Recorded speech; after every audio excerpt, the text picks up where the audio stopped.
that position to Reece Nelson to try. And then yesterday want to play, what's his name? Trossard. Don't play him inside me. If you play him by the wing, that is where he used to finish work for, at Brighton. Not people should send me to London. Do all you can. If working Gunners Hop is, you people should send me to North London. Let me grab Ateta by the neck. I will give me a dirty slap first, and then expect reasonable questions from him.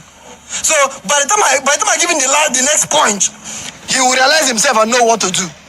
Yes. So that's all I'm asking for. Send me to North London. Let me mess him up so that he will sit up, because he needs someone to deal immensely with him. So you understand that he playing with our emotions. My darling Arsenal that I love so much, and Ateta, you are lucky I'm not in North London.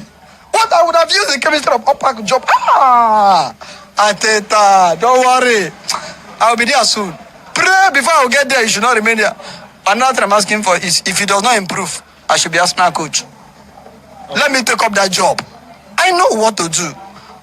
My days in the Wanyang, my days in Bende United and Bende Insurance. Welcome back, familiar to Northside, LDN, and Arsenal go past Crystal Palace today, beating them on penalties, and we are through to the next round in the Carabao Cup, and we will be facing Chelsea. And we need revenge. I need some revenge. You know what I mean? I need some revenge on Chelsea, Baku. I need some revenge. We need to turn up. We got to do better. Big up to everyone that's locked in today. Good first half. Second half, my days. What a performance. What a lack of a performance, should I say, in the second half. But we are through. Whatever it is, we are through. We are through. For me, I got to say straight away, Martinelli, man of the match.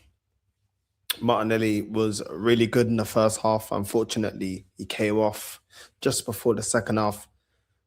But Martinelli was doing damage on the left-hand side. Martinelli, the crossing, he was doing a lot of damage. His delivery, his crossing in the first half before he came off was doing really, really well. So big up to Martinelli. He did well in the first half. Second half, I don't know what we were doing in the second half. Second half was all over the place. Even the way we got the goal, it was just scrappy. Own goal. It looked at first that Saliba scored it, but it was an own goal. All over the place. Listen, at the end of the day, we got over the line. Was it the prettiest? No. We definitely need to fix up how we're performing. We can't be turning up for one half and not for the other half. I think that we can sustain that. You can't sustain that. We should have put the game to bed in the first half. Let's just be real. The amount of opportunities that we had, the amount of opportunities that fell to Jesus, you know, the amount of opportunities that fell to that front line, and we just didn't put them to the sword. We didn't put them to the sword, and that allowed, you know, Crystal Palace in the second half, extra time, cross, Mark Guehi scores, and that takes it to penalties. We should have just finished them off. We should have. We didn't. And yeah, it was mad. It was mad. It should have been over in the first half. Let's just be real. Yeah, I mean, let's just be real. There was opportunities that fell to Martinelli. He shot them wide. Martinelli to Madueke, who was through on goal. He shoots it straight at the goalkeeper. Should have done better. Jesus had a really good header that got saved. I think Crystal Palace goalkeeper was really, really good. Really, really good. Yeah, I mean, really good. Calafiori had a shot that went over the bar. There was another chance for Madueke that shot got saved. Martinelli with a cross into Timber. The header goes over the bar. So there was numerous opportunities we had in that first half to put the game to bed. And yeah, we didn't do enough. I don't actually think, the first half, like I said, we had a lot of opportunities to score, a lot of opportunities to put the game to bed. But this is not sustainable. If we want to win something, the way we're playing right now, it's not sustainable for me. I don't think we're gonna win anything if we continue playing like this. I really don't. I think we can't be turning up for certain halves and not the other. And we've been doing this. We did it against Sunderland, didn't turn up in the first half. And then in the second half, we're kind of lackadaisy. We did it against Chelsea, Aston Villa. We did it against Wolves. It's going to catch up to us. This is not. It's not acceptable for 90 minutes. You can't just turn up for 45 minutes and just think that you've done the game and that's it. You're just gonna. It's a walk in the park. It's oh my God. It's not sustainable if you want to win major honors. I'm just keeping it honest. I mean? Big up Lee for the raid as well. It's not sustainable if you want to win major honors. This is the reality. If we want to keep playing like this, I don't see us winning major honors. I don't see us. I see us getting punished. I just, like I said, the first half, especially from Martinelli's side, was creating opportunities. Eze as well was creating one or two opportunities. We definitely look a lot better with Jesus in the squad, but once again, you can see how wasteful Gabriel Jesus is. As much as you can say, he can link up, he can drop in deep, link up and all this type of stuff. At the same time, he's still just as wasteful as Gyökeres has been. So when I'm seeing all this stuff about, Jesus is a savior, no, Jesus is... This is the reason why we needed a gunman in front of goal, because Jesus has been in the Prem for a long time and he's never shown himself to be a gunman like that. He's never shown himself to be somebody that just, he gets opportunity and he kills the opportunity. He wastes a lot of opportunity, Gabriel Jesus. No composure in front of goal. In that second half, Ødegaard with a great cross into Gabriel Jesus. His header went wide. You know what I mean? There's a counter-attack. There was 2 counter-attacks in the second half. And I'm seeing Gabriel Jesus in the box, 1v1 with the goalkeeper, and he's skying it. And this is what I mean. Like, you can praise him as much as you want for his work rate and his link-up play, but when it really matters as a striker, when it's time to put teams to the sword, when you're through 1v1 with the goalkeeper, he's so wasteful. He's so wasteful, man. Do you know what I mean? So wasteful. The amount of opportunities had today for him not to even have a goal, they would crucify Gyökeres for it. The opportunities that Jesus had today, let's keep the same energy. If that was Gyökeres being as wasteful today, he'd be getting crucified for it. Jesus has been here for years. Jesus has been not taking opportunities like this. So let's just keep the same energy. Just because it looks a bit prettier, but ultimately the guy's just not clinical enough. Not clinical enough. And his wages don't justify his quality. I just really don't think they do. I see Moreno today. Instead of Should in the back line, I see him in like the number 10 role, almost towards the striker. And I'm like, Moreno, you're supposed to be playing in the midfield. You're supposed to be helping out Ødegaard. And instead, you're playing all the way up front and just leaving Ødegaard by himself exposed. I don't really get it. This is why I don't like Moreno in that midfield. No discipline. Positionally, just out of position. I don't like it. I don't like it at all. I never like seeing Moreno in that midfield because he just doesn't play as good as he does when he plays as a striker. And that's the bit that annoys me. That's the bit that frustrates me. Like I said, today I'm happy that we're through. Don't get it twisted. I'm happy that we're through. But like I said, I just feel like it's a ticking time bomb with these kind of performances. We're just dragging our feet to get over the line, and I just nah, man, nah. Like this will catch up to you. This will catch up to you. This is why we conceded. Look at the subs that he was making as well. Like, do you know what I mean? 86th minute, you're bringing on Declan Rice. Like, why? You know what I mean? It's 1-0. Like, how many more times are we going to see this team relaxing, defending, inviting pressure on at 1-0? You should be killing off the game. kill off the game because you're just inviting pressure. And what happened? Oh, we invited pressure on. They scored. We did the same thing against Sunderland. We took off a midfielder and we brought on a centre back. Defensive approach. And what happened? We conceded an extra time against Sunderland and we dropped points. And today, it got taken to penalties. If this was a league game, guess what? We dropped 2 points. This approach ain't good enough. I'll be real, the approach ain't good enough, bro. I'll be honest with you. The approach is not good enough. And yeah, it is what it is. I think Trossard came on for Martinelli, was okay. Madueke was all right. There was a couple of performances I was like, okay. It's not amazing. You know what I mean? And it is what it is. You know, Calafiori was okay at centre-back. Saliba, really good last-ditch tackle on Mateta when he was through on goal. Very, very good last-ditch tackle. It is what it is. You know, Timber was okay. I don't think it was Timber's best performance today. Skelly was okay, but he made a couple of mistakes as well. I'm sorry, I just don't believe that we're gonna be able to do what we need to do, bro. I'm not impressed, bro. I'm just gonna keep it honest. I'm not impressed with this football.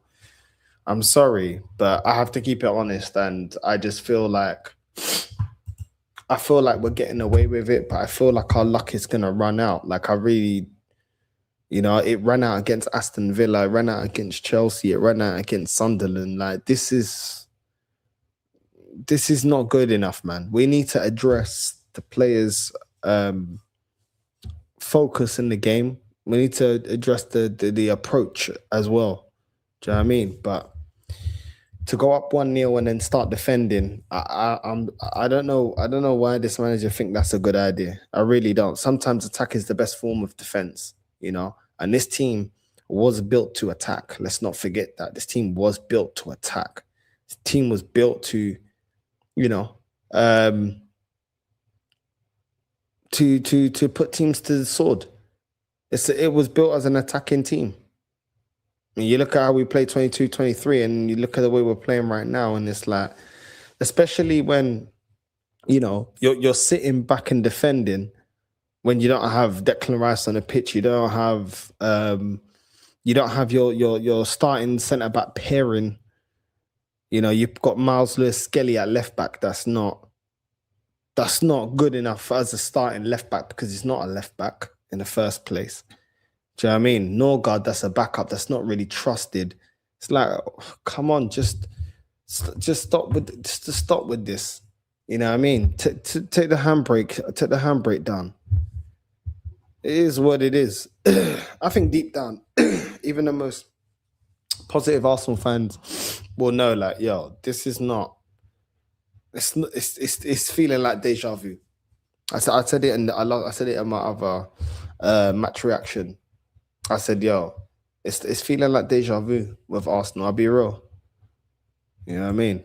It's feeling like deja vu. I'll be real, man. So as much as I'm happy that we're through, I'm just concerned that my worries are not being addressed.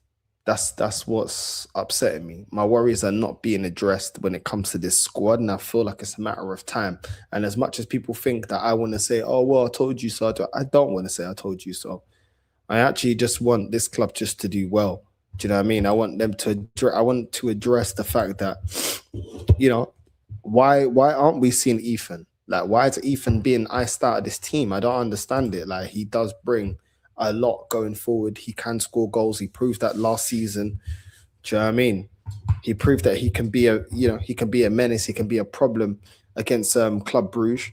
I think he's shown enough to show that, you know, he definitely can bring a lot to this team. But the manager just seems to just not want to play him. I don't get it. I don't know if something's happened behind closed doors, but I'm sorry, man. I don't understand how you can have a job for Madueke, but you don't have a role for Ethan. I don't get it. I really don't get it. Like, he should be developing since last season and what he brought to the team. I don't understand why he can't get in this team. And I just feel like we're scraping by.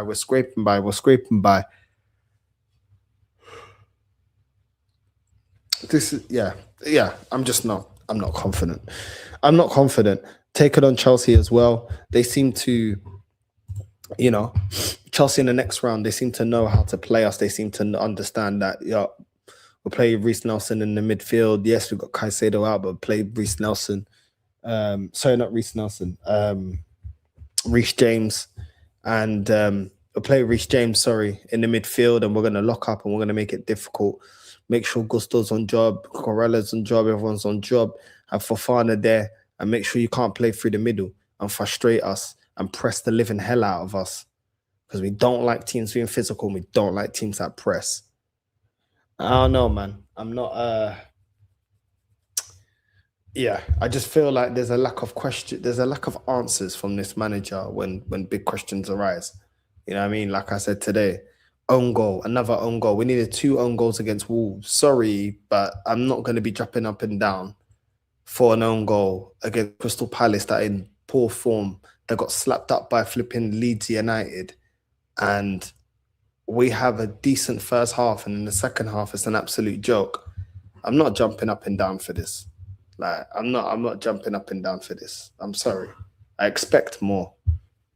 Big up North. I like how everyone is reminded how Jesus is. I know it's Christmas. Let's end the Jesus twerking and the Gyökeres hate.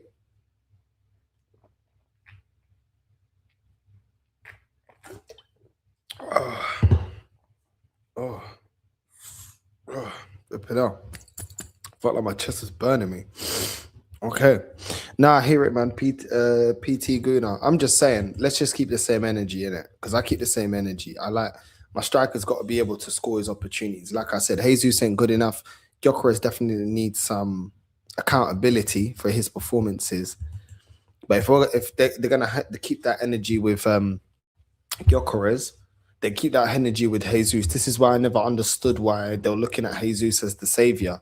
I never understood it. Big up Paris Madden. Big up to everyone that's locked in. Make sure you're liking and subscribing. Make sure you're liking and subscribing. I never understood it. I never understood this massive love fest for Jesus all of a sudden. This is the same Jesus that we're trying to get rid of. And today showed again, like I said, does he have some good technical quality? Yes. Can he get players involved? Yes. Is he able to link up with Martinelli more and Saka more? Yes. Yes. The system does run a lot better with that false 9. But at the same time, I don't know why we're being so loyal to this system. This system has not won us any trophies. This current system has not won us any trophies, hasn't won us anything. So I don't know why we have to be so rigid to a system that's actually won me nothing. You know what I mean? And at the end of the day, Aubameyang wasn't made for a type of system. But guess what? Still scored me the goals. I still won me FA Cup. So I don't know. For me, Arteta's got to fix up, bro. He's got to fix up. Do you know what I mean? I know right at the end, you know, Declan Rice had an opportunity shooting it straight at the goalkeeper. He's just sort of scrappy, bro. And this is what happens when you don't take your opportunities. This is what happens when you don't play for the win. You know what I'm saying? Yeah, bro. Like, I need a revenge for Baku. Do I think we're going to get a revenge for Baku? No. Not playing like this. We're not going to get our revenge for Baku. Baku, bro, the Chelsea slapped us up in Baku, bro. Yeah, I'm saying. Yeah, I mean, I need a revenge for that. But if we're playing like this, I don't have faith. I don't. Chelsea seem to always have this motivation every time it's bigger teams. They seem to step up their performances, change their formation. I know they rotate their squad a lot. Maresca seems to understand how to get his team to perform against bigger teams. Barcelona, PSG, you know what I mean? Even against us, when they had a man sent off, they still looked like the team that was going to win, still pressing, still counter-attacking. So, yeah, it's not going to be easy. It's not going to be easy. I just, I would love to have some revenge on Baku. It doesn't mean Baku didn't exist. But it is what it is. I need us to beat Chelsea. We have to beat Chelsea. I don't care. We have to beat Chelsea. We have to. But I don't know. I think it's not even that we're unpredictable. We're inconsistent. One thing I can say right now is it's just the inconsistency. Inconsistency. Big up, bro. The inconsistency is just crazy. Like, how can you play the way you did in the first half? We did really well in the first half in terms of getting Martinelli on the ball and him providing so much opportunity. We wasn't creating as much through the middle, but was creating opportunities. But then you just don't take your opportunities, bro, it's just frustrating. This team is very, very frustrating. Very, very frustrating. Yeah, I mean.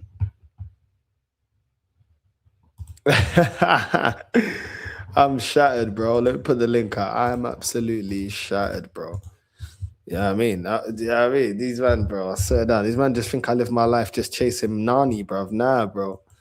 Some of the late shows I've been doing, man. I need a bit of sleep, bro. And today I woke up mad early to go and get my hair done. Do you know what I mean? I woke up mad early, bro. I finished my show at 6. I woke up at 9, bro. Finished my show at 6 a.m. I woke up at 9 a.m.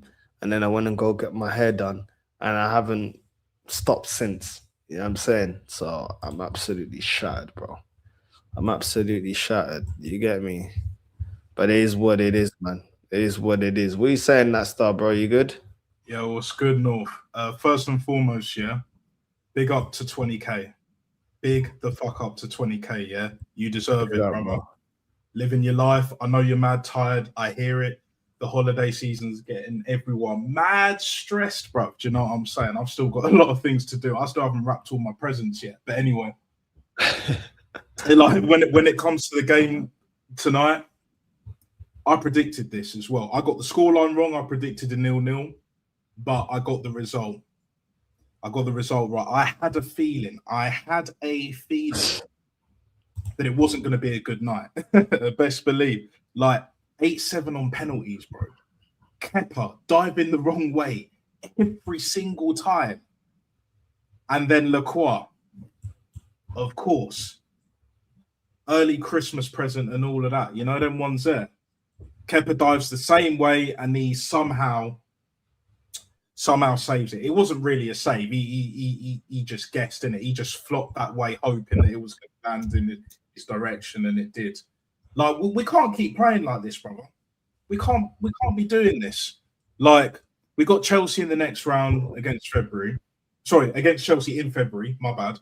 I'm not confident. But at the same time, it's just like, look at the games that we've got coming up before the end of the year and even after the end of the year, right? We've got Brighton on the weekend, 3 o'clock kickoff. That'll be another stinky-ass game, 1 or 2-0. We should win that, and we probably will, but same old, same old. We got Aston Villa at home before the end of the year. Is anyone confident we're going to win that? Because I'm not. Unai Emery has not lost to us whenever he's played us in the Emirates. Whatever team he's managing, yeah, he's not lost to us at the Emirates. That's a mad statistic. You know, people want to talk about stats this, stats that. Okay, here's a stat for you. That is it. Like, where do we honestly go from it? I didn't celebrate none of the goals. And again, another own goal, bro. Was it 3 own goals in the last 3 games or something like that? Like what the hell's up with this shit? Like, this manager reverts back to type when he's under pressure. It's like certain boxers, it's like certain fighters, yeah? They talk a good game, ra-ta-ta-ta-ta, all of that bullshit, right? And as soon as the pressure's on, championship rounds, you know, when you need to pull something out the bag, grab it out of the hat settings and all of that, fold like a deck of cards, you bottle it. And to be honest, I can see this happening. Like trust me, it's going to happen. I actually disagree a little bit. Like, Arteta took the piss in the second half, but he can't legislate for the players missing chances in that game. Like, on the chances there, I'm not going to blame Arteta, because Madueke 1-on-1, he has to score that. Timber later on, he has to score that. I think JC's had one where, like, now you're taking the piss. Like, Arteta can't legislate for players missing chances, but what he can legislate for is the substitutions. He didn't need to take off Eze, Noni, Saka and Ødegaard. What did they do when they came on? So like, I'm looking at the manager and the players, if I'm being real, because the defending for the last goal, that free kick, we don't go to penalties if Saliba doesn't make a stupid foul and Declan Rice goes to sleep marking Mark Gahey. Like, what was Ødegaard a manager. What was Northside doing? Look, here's the thing. I hear what you're saying. First half we played well, but at the same time, I'm not going to go out on a limb and praise this manager. I could give props to the players, but this manager again, it's the same shit we've been seeing every season, and especially in this season, we'll play great or even good or kind of well one half, and then the next half, whether it's the first or the second, it all goes to shit. And this manager got away with it. We got away with it tonight, big time, big blood clot time. Do you know what I'm saying? Like, this is unsustainable.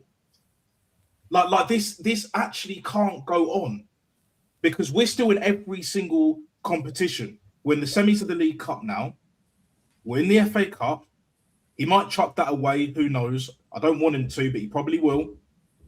We're still there or thereabouts, you know, when it comes to the title race. Yes, we're still technically top, granted. And we're already qualified in the Champions League. I want to see some fucking rotation now. Like, I don't want to see Declan Rice play 90-minute performances week in, week out, because otherwise he's going to break down. Like an Eddie Stobart lorry, he's going to break down. Because Saka will break down again. Even Ødegaard might get another injury here or there.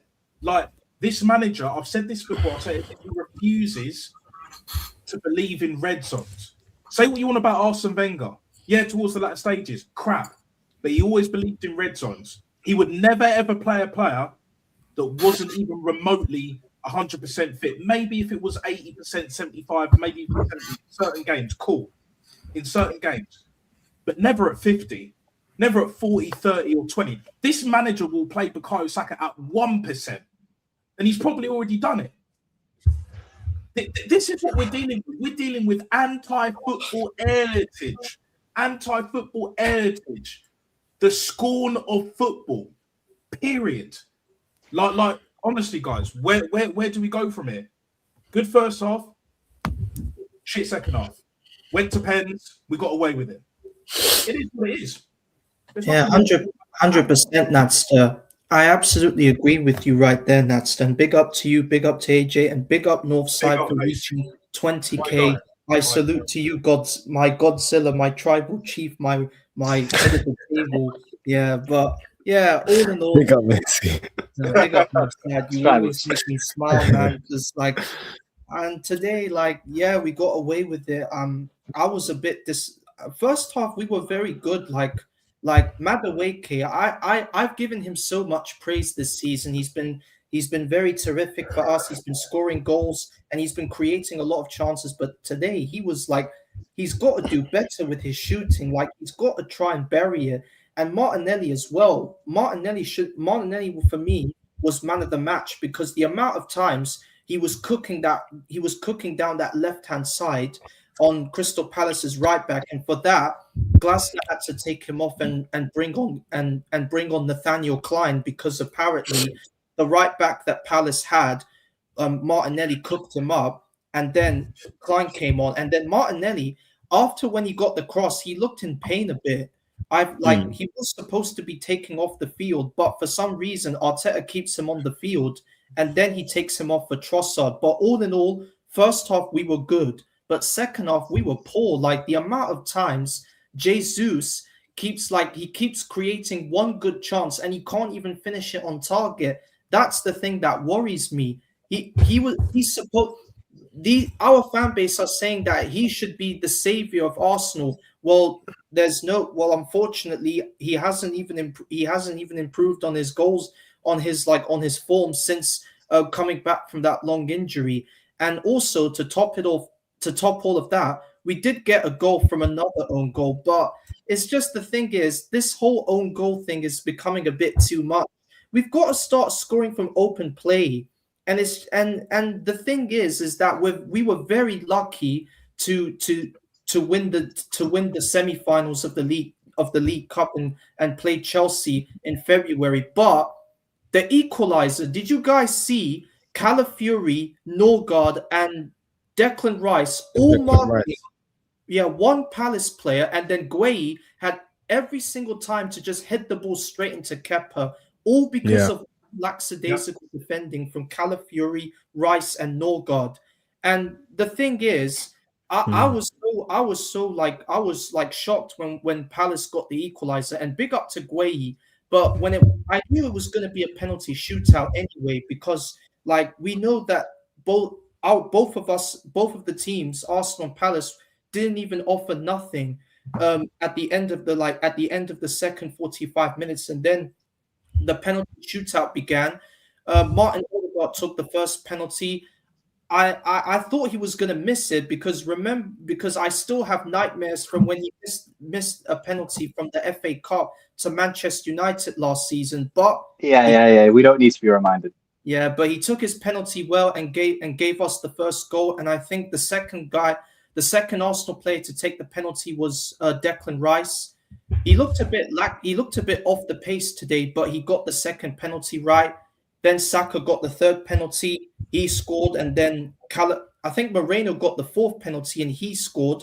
Calafiori as well, and then Saliba, and then after that, good penalties. To be fair, good penalties, very good penalties. But all in all, he kept on the thing is with Kepa, every time when one Palace player scores, he's always diving to another side. Why can't he just why can't he just read the position of where the ball is going? He's always diving one side when the ball is going the other side. He's turning himself into the white Onana. But all in all, he got one. But all in all, he got one penalty save right, and that was against Maxime Lacrosse. The man who scored the own goal is the man who missed the penalty. And for me, and what made me a bit angry with Lacroix was the fact when he missed the penalty, he was smiling. I was watching a video of him talking to Eze, and they were both laughing at each other. And that is why the standards of English football is in the gutter. Lacroix should be ashamed of himself of missing, but instead he's just smiling and chuckling with Eze. Does this guy not realize that his penalty miss has cost his team a chance of going to the semi-finals? The mentality of English football this year is in the gutter. For me, the only league that I believe is the best, is the one that has the standards of their own football, is La Liga. To be honest, Macy, I fully agree with that. The standards of English football in the gutter. Yes, we've got an extra cup competition compared to other leagues in the world, but this shows where modern football is at. If you're laughing and joking and taking the absolute piss, and especially after losing the game, he cost them the game. Let's not get it twisted. Let's keep it all the way James Brown. Ain't it funky? Yeah, right here, right now, Fatboy Slim settings. Yeah, he cost them the game. They were much better than us in the second half, right? They've already won a trophy this year, beating Man City in the FA Cup final. Yeah. Cool. They didn't want F all before that, and I ain't got no hate towards Palace and all that. It's kind of local team in a way, but nevertheless, right? All of these fans, right, that want to diss the FA Cup, diss the League Cup, best believe people, we win this League Cup, they're going to be begging on their knees and all of that bullshit, for an open top bus parade. Trust me, they will. We win the League Cup, and it looks like it will be, we beat Chelsea, then it's either Man City or Newcastle, I believe. I think City will get through, and then it will kind of look like a City Arsenal final. But we got to get past Chelsea first, and I'm not convinced because this manager can only get a semi. He can't go all the way. He can't go all the way. And the thing is, delivered. Do you know what I'm saying? So the thing is, Nats, this manager has a habit of bottling a semi-final because last season he bottled it to Newcastle, and then the season before that he bottled it to another team. So this manager has to take this League Cup seriously, because even though I am confident we can beat Chelsea, but the problem is, even though that Caicedo is not available for the first leg, let's not forget when Caicedo got sent off when we played Chelsea in the Premier League, they were still able to keep a 1-1 draw. So it wouldn't surprise me if Chelsea do the same thing that they did to us in the Premier League when they were able to stink out a 1-1 draw to us. So for me, we have to win something this season because this manager's been here for 6 years. He still hasn't won a major trophy, and he has to take every cup game seriously.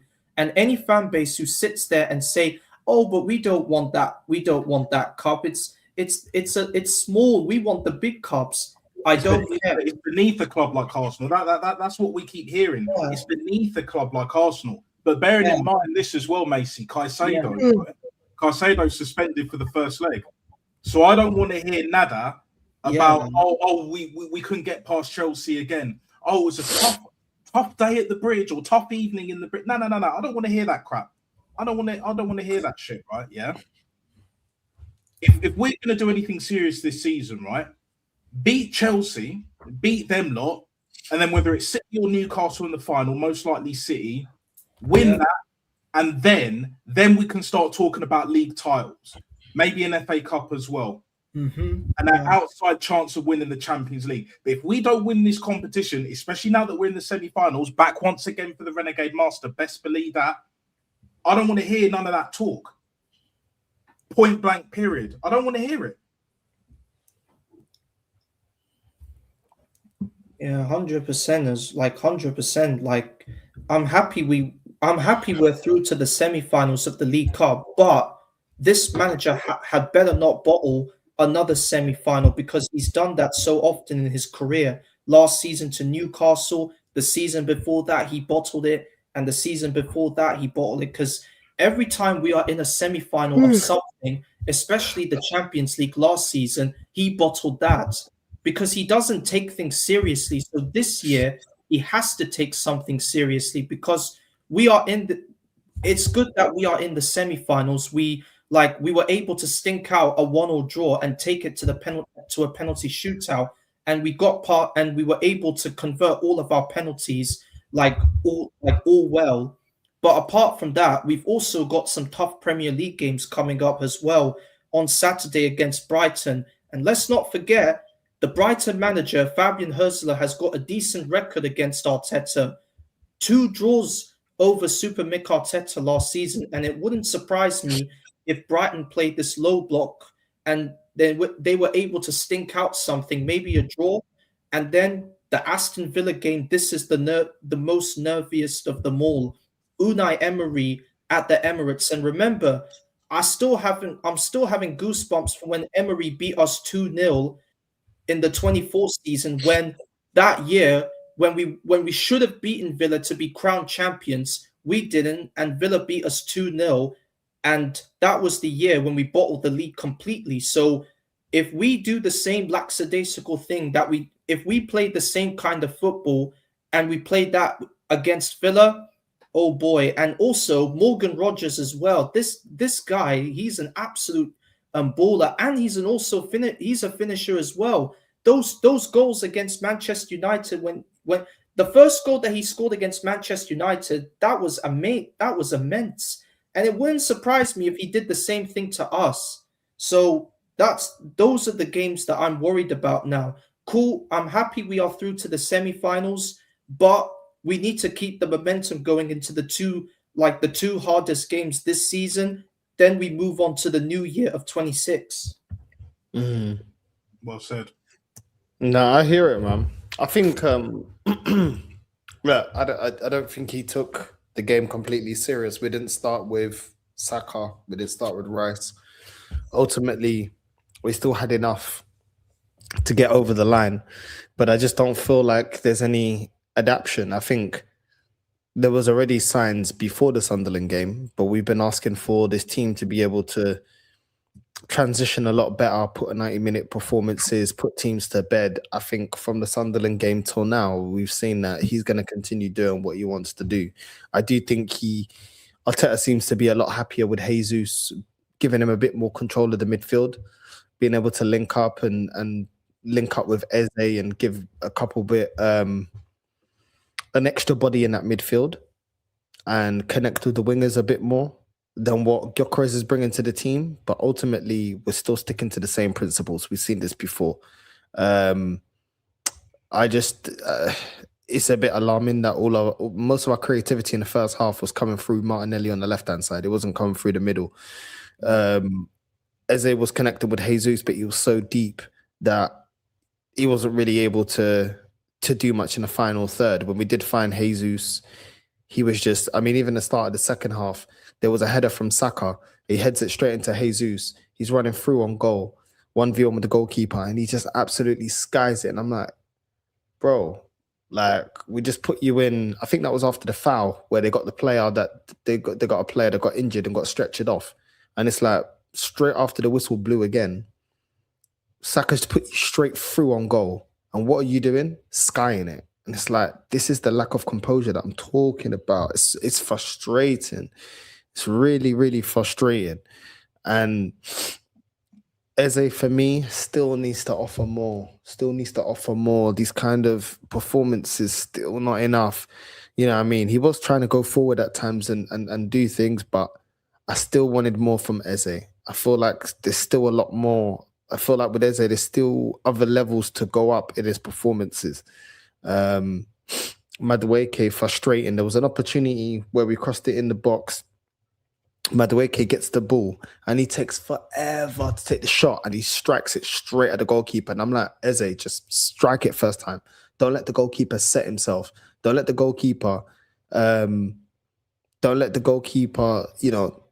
get into position. Just strike it first time. And it's just really, really frustrating. Really frustrating at times for Madueke. And this is what I mean about end product when it comes to Madueke. He gets himself in good positions, but he just takes too long. You know what I mean? Jesus as well. There was times where he was taking way too many touches when he's in the box, and it's just like, just strike the ball. Strike the ball. You don't need to take 20 million touches. When you're taking that many touches, you're slowing down our counter-attack. Moreno today, I thought was shocking. I thought he was shocking. I didn't see him protecting the back line.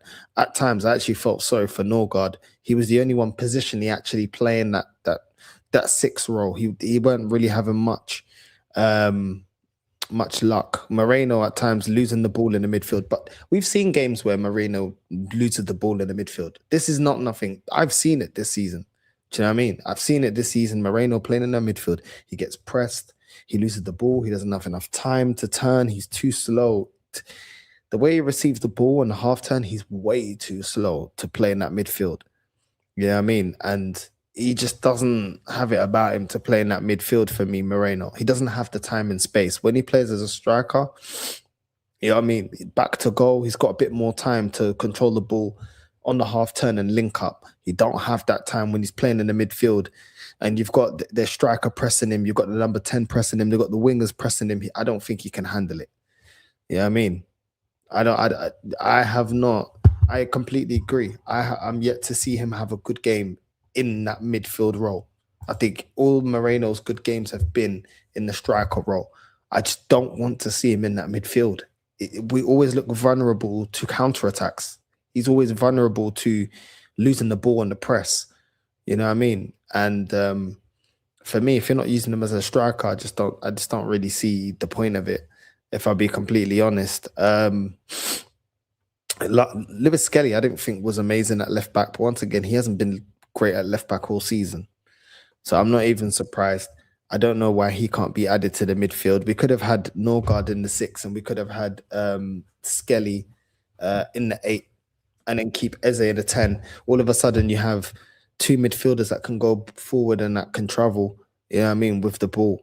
I don't know why we're not giving Ethan more minutes than Madueke. I'd much rather be starting Ethan. I think he's got a higher ceiling than Madueke. He's a better finisher.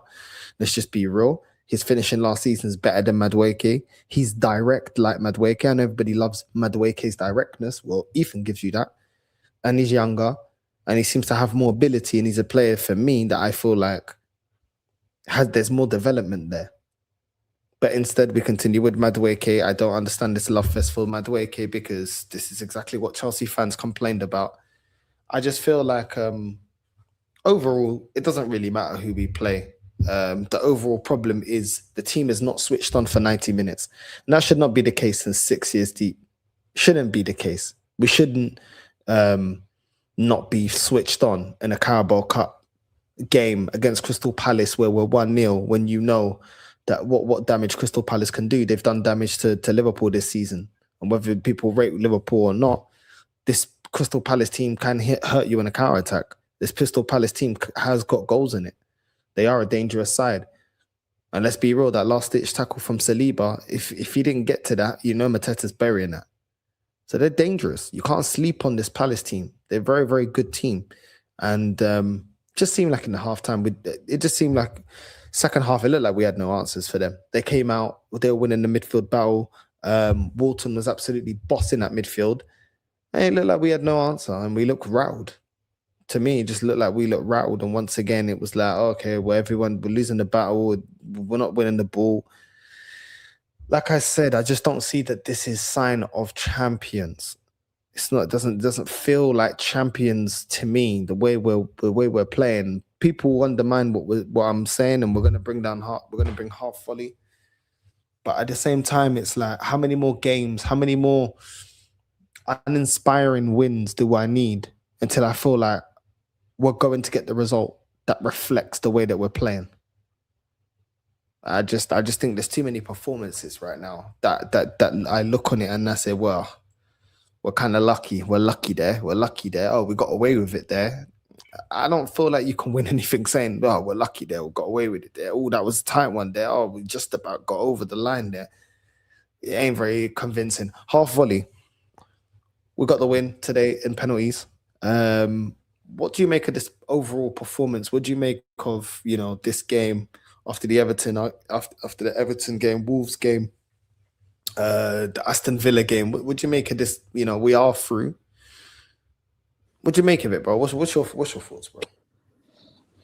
Yeah, no. I mean, first of all, big up Nat and big up Macy and big up North for climbing up and getting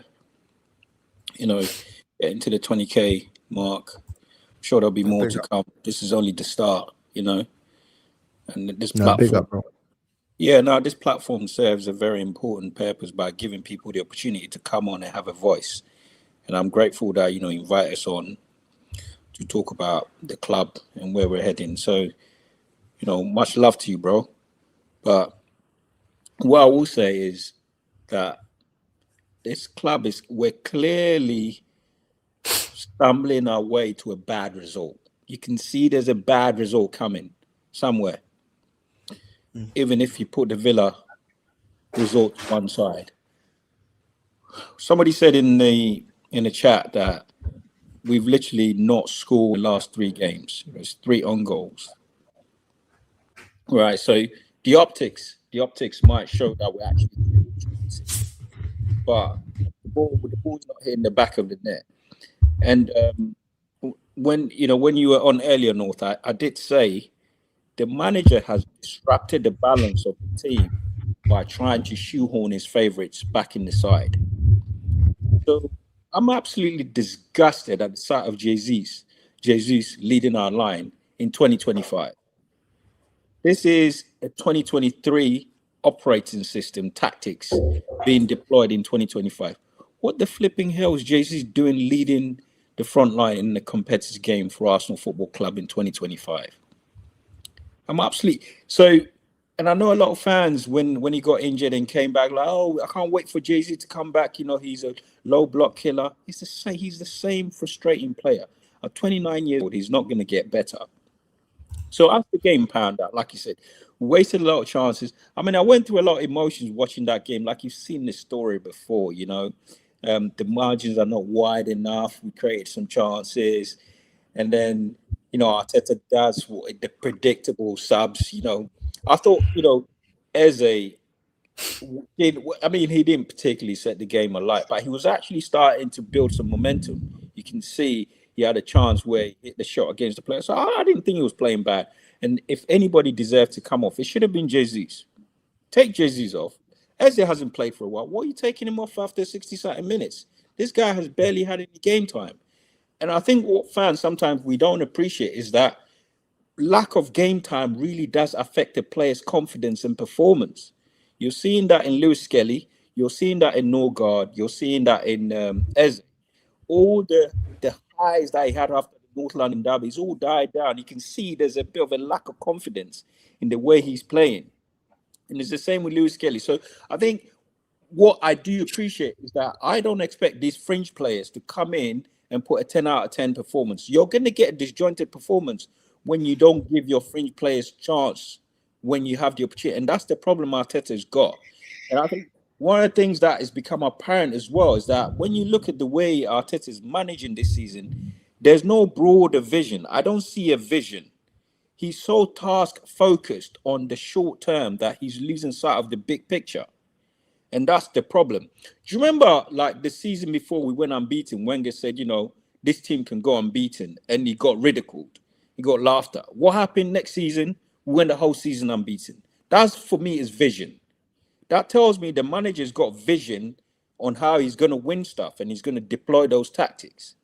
When I look at Arteta, it's all very task-focused. And did you see at one point he was arguing with Timber on the touchline? And Timber was like, what do you want me to do? And it was like, play the ball forward. It's embarrassing. This guy is micromanaging these players through the game. And it's unsustainable. So what the end result was a bit of a disjointed performance. We created some chances. As soon as Trossard comes on, you can see the difference in IQ levels. Yeah, Martinelli played well, but he's not going to score a brace or a hat-trick. You know, his approach play is generally very, very good. But when he gets, you know, closer to goal, you're not going to get cutting edge like you would get with Trossard. Why did Ethan not come on? You know, again, in the cup, it's embarrassing for, you know, the League Cup historically, it's always been a competition that we've used to breed players. This is not to say that we shouldn't set out to win the competition, but the balance is there. What is Ødegaard coming on ahead of Ethan? What's the rationale behind it? I don't get and because of the way the Arteta is managing, how come Jesus comes off from injury, starts?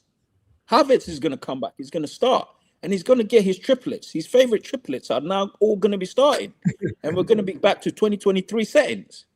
What the hell is going on? Sometimes I feel like I'm losing brain cells watching how. And I've always said this manager is not stupid, but the lack of vision is clouding his judgment. These players should be benched and they should be reduced to minimum minutes. Jesus, Havertz, if he comes back, and Ødegaard should be bench players. That's it. A player as talented as Ethan with the spark, you know, can make half turns, can make magic happen. He's got high IQ. At 19 years old, you have the opportunity to play him. And then what do? You bring on your captain who looks like, you know, he's aged beyond his years. To do what? I don't get it. So, and just to move the conversation on, the semi-final is a very dangerous game for us. Chelsea are going to be so up for it. They're going to play us off the park. Trust me. Because they know they're not in the title chase. Arsenal Football Club is a big scalp for Chelsea at the moment. They want to prove a point. You saw it in the last game, how they were kicking us all over the pitch. We're well into it. And that's going to happen again. They don't need any motivation to play us. And that's the problem. I don't think we're going to raise our game enough to see Chelsea up over two legs, if I'm being honest. This is not to say they're a better team than us. I just think they're going to be so motivated against us. They're just going to swarm us. So, I mean, just to things to a conclusion, yes, we're in another semi-final. Yes, it's a positive result for us. We didn't have to go to penalties and leave it to a lottery. But again, the signs are there. If we carry on playing like this, at some point we're going to get turned over badly by a team. Got Villa just around the corner, and then we've got Liverpool. I just pray that this manager can somehow wake up from this drunken state that he appears to be in and just stop being ruthless. Pick the team on merit. Stop picking your favorite players. Just pick the team. Give some of these fringe players game time. If you don't give these bench players, match practice, when you need them, they're going to falter. Northside proved today that he's actually decent and he can play. So why hasn't he been playing for all these weeks? What is going on?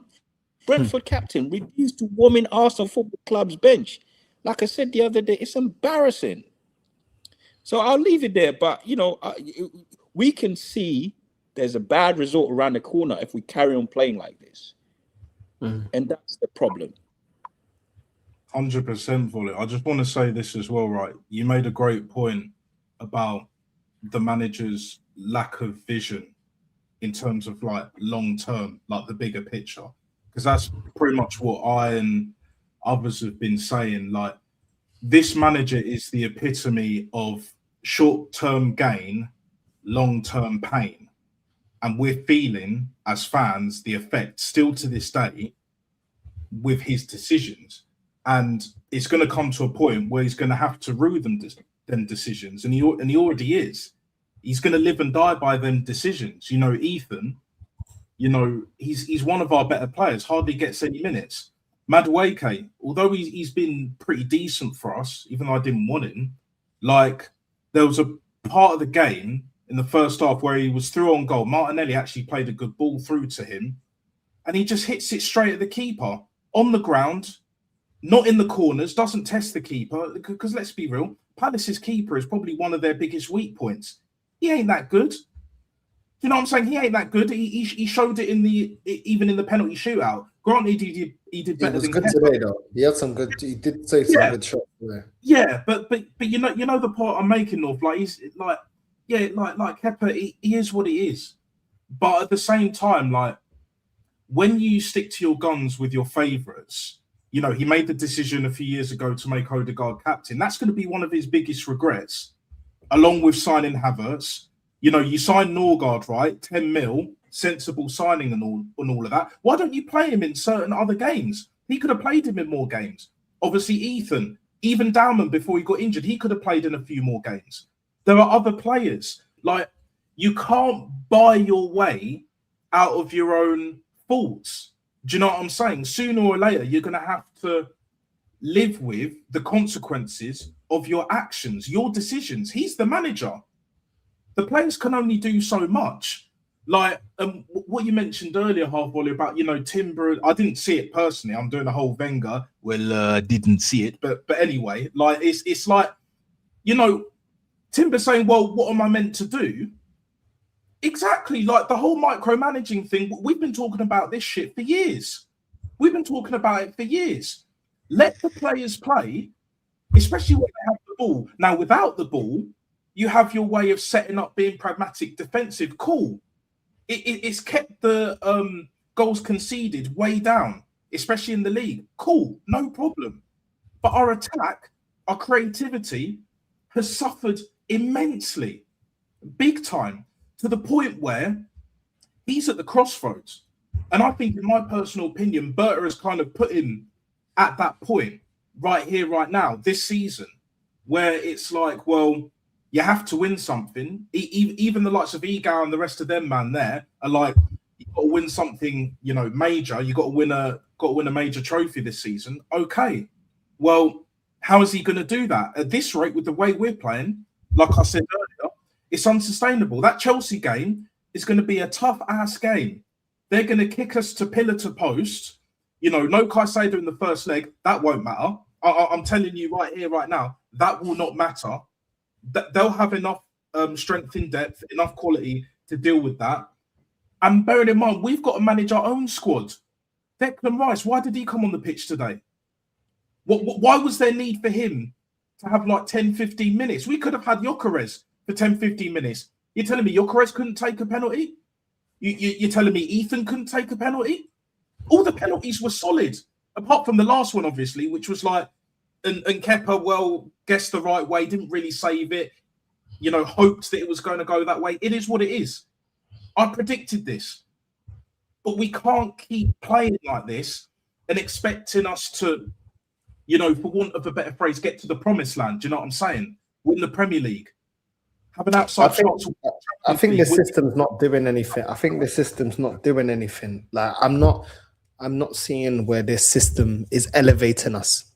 The set pieces have dried up. I don't think we're consistent on counter attacks. I don't. I think like every other team, we have moments, but I don't feel like we're consistently breaking teams down. I don't feel like we have a set way of breaking teams down, set pattern of play. I don't see the midfield looking any better, whether it's this midfield or it's with Rice and Zubimendi. There seems to always been it's never the right balance. Today you've got Moreno in the midfield. He's poor. When you play Zubimendi, he's not press resistant. He seems to be putting more work onto Declan Rice. Seems like Declan Rice is holding the role for both players. He has to be playing as a 6 and playing as an 8 and doing the box-to-box crash thing. We've got a number 10 that within the system doesn't have enough runners at times on a consistent basis. Sometimes we make runs going forward, but then it's inconsistent. You saw Martinelli be very effective in the first half. Second half, I know he came off, but then you're seeing us be a lot more passive and lose that midfield battle. And it didn't look like we had anything about us to get back into that game. And that's why we were trying to hold on to stink out a 1-0, because we wasn't winning that midfield battle and Walton looked very comfortable. You look at our defense. Our defense is great as a unit, but when exposed 1v1, there's cracks. Yeah, I mean, Saliba did really well for recovery, but he's one of our starting centre backs. You know, if he wasn't there, if he wasn't there with the last ditch tackle on Mateta, we concede that, and we see the levels when we start rotating with this back line. And people can talk about injuries and stuff like that, but people have gassed up Calafiori. People have gassed up Lewis Skelly last season playing as a left back when he was never a left back in the first place. He shouldn't be relied on to be playing as a left back anyway. It's not his natural position. So this is why I don't crash it on him, because it's not your position. If it was his position, he's playing like this, I'll crash it on him.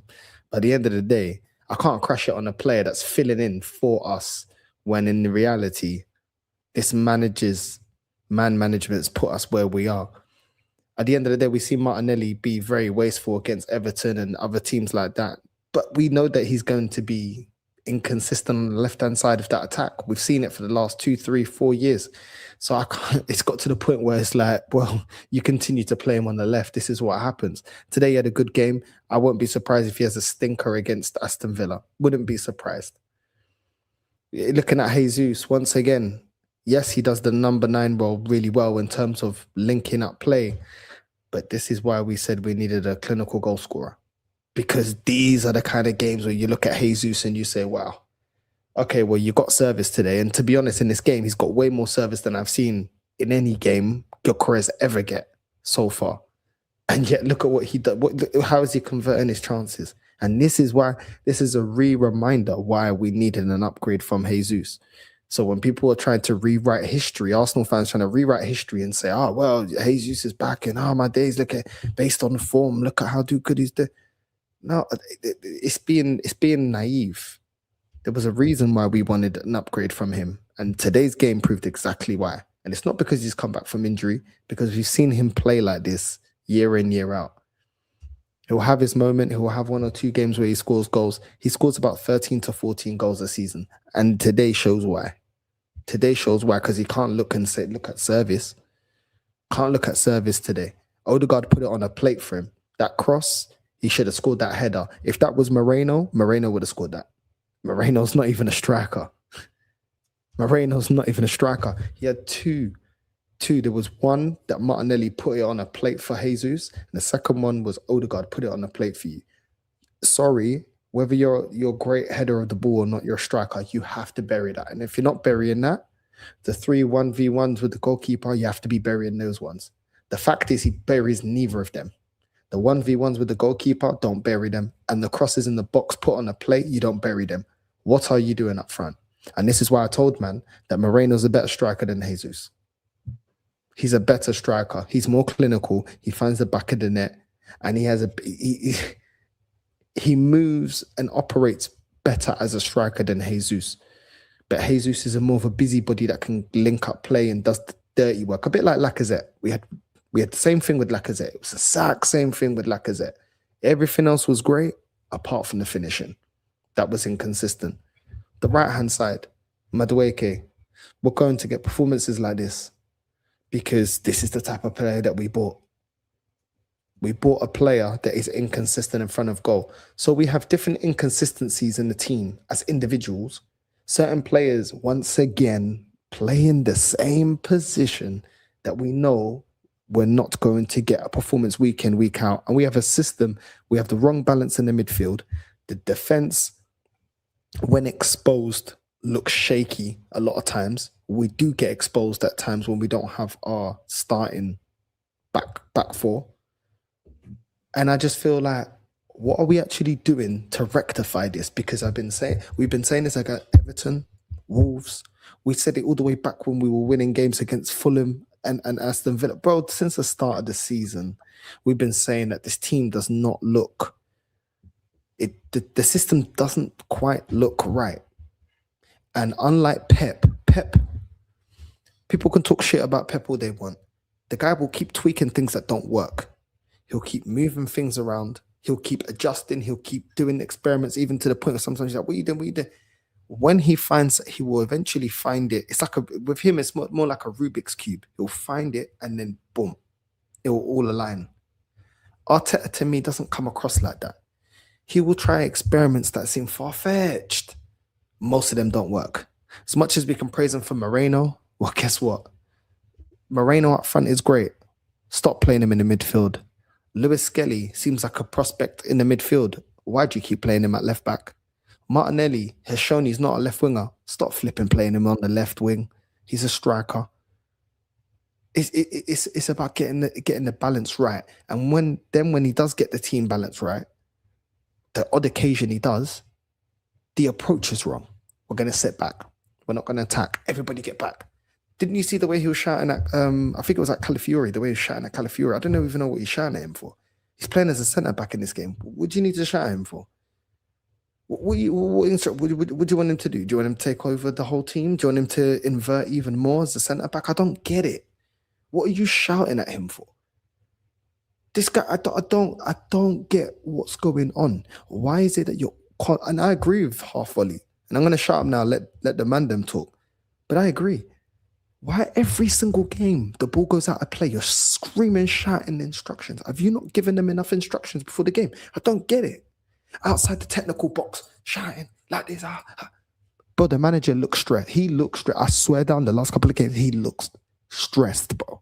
He don't look comfortable. He don't look like he knows what he's doing. But he looks just as erratic as this team. That's what he looks like. He doesn't look like a manager that's in control, in my opinion. He looks erratic, bro. And at the end of the day, I genuinely feel like this guy's out of ideas, bro. He's out of ideas. Set pieces are done right now. He don't know how to get the balance of the team. Injuries probably make it a little bit harder for him. But at the same time, let's just be real. I can't wait for all the players to be fit, and we'll see. And he will expose himself again. He still won't get the balance of the team right. He still won't. Because his bias is in the middle of his decisions. His biasness is in the middle of the decisions. It's not about availability. It's about his ego taking a back seat and saying, yo, Ødegaard ain't even been great when he come back. What the fuck is he starting? When you're seeing that Madueke's in form, fucking play him, bruv. When you're seeing flipping Ethan's in form, fucking play him. You don't need to be wrong and strong. But he doesn't make these changes. It must be these players have to play. Calafiori has to play. This player has to play. It is frustrating. This club is not about your ego. It's about the betterment of the football club for us to be successful. And sometimes you have to take your opinion of a player aside and say, listen, this player's playing well. I'm defending Madueke. I'm not even a fan of Madueke. But if he's in form, fucking play him, bro. So I'm saying it's not hard. If your players don't feel like they can even get a chance to break into the team, what does that do for the players' morale? What does that do? Because as a player, you're feeling like, okay, well, I'm trying to get my chance in the team. If you play one and you get benched, what does that send the player? The player's like, yo, I can't win with this guy. It doesn't matter what I do because I can't get in the team. That's not the message you want to send your players, bro. Especially these players that you're going to have to rely on whether you start them or not, guess what? If we're in the knockout stages and you make your subs, well, guess what? You're counting on Ethan to affect the game, or Madueke to affect the game, or whoever the case may be to affect the game. If these players are thinking, do you know what? Fuck it. What's the point? Yeah, because I feel wronged now because I should have played the last game and you've been benching me ahead of my man that ain't playing as good. You know, players have got ego, bro. Even if you play Power League, players have got ego. When you're like, yo, I'm playing well, why am I not playing? Players have got ego. When you know you're playing better than next man that's replacing you, you got an ego. You're like, what the hell is he playing in front of me? I don't get it. And when the players can't see the logic, the players start turning against you. That's what happens in football. Because then they don't trust you anymore. Because they're like, bro, your decision doesn't logically make sense to me. Do you get me?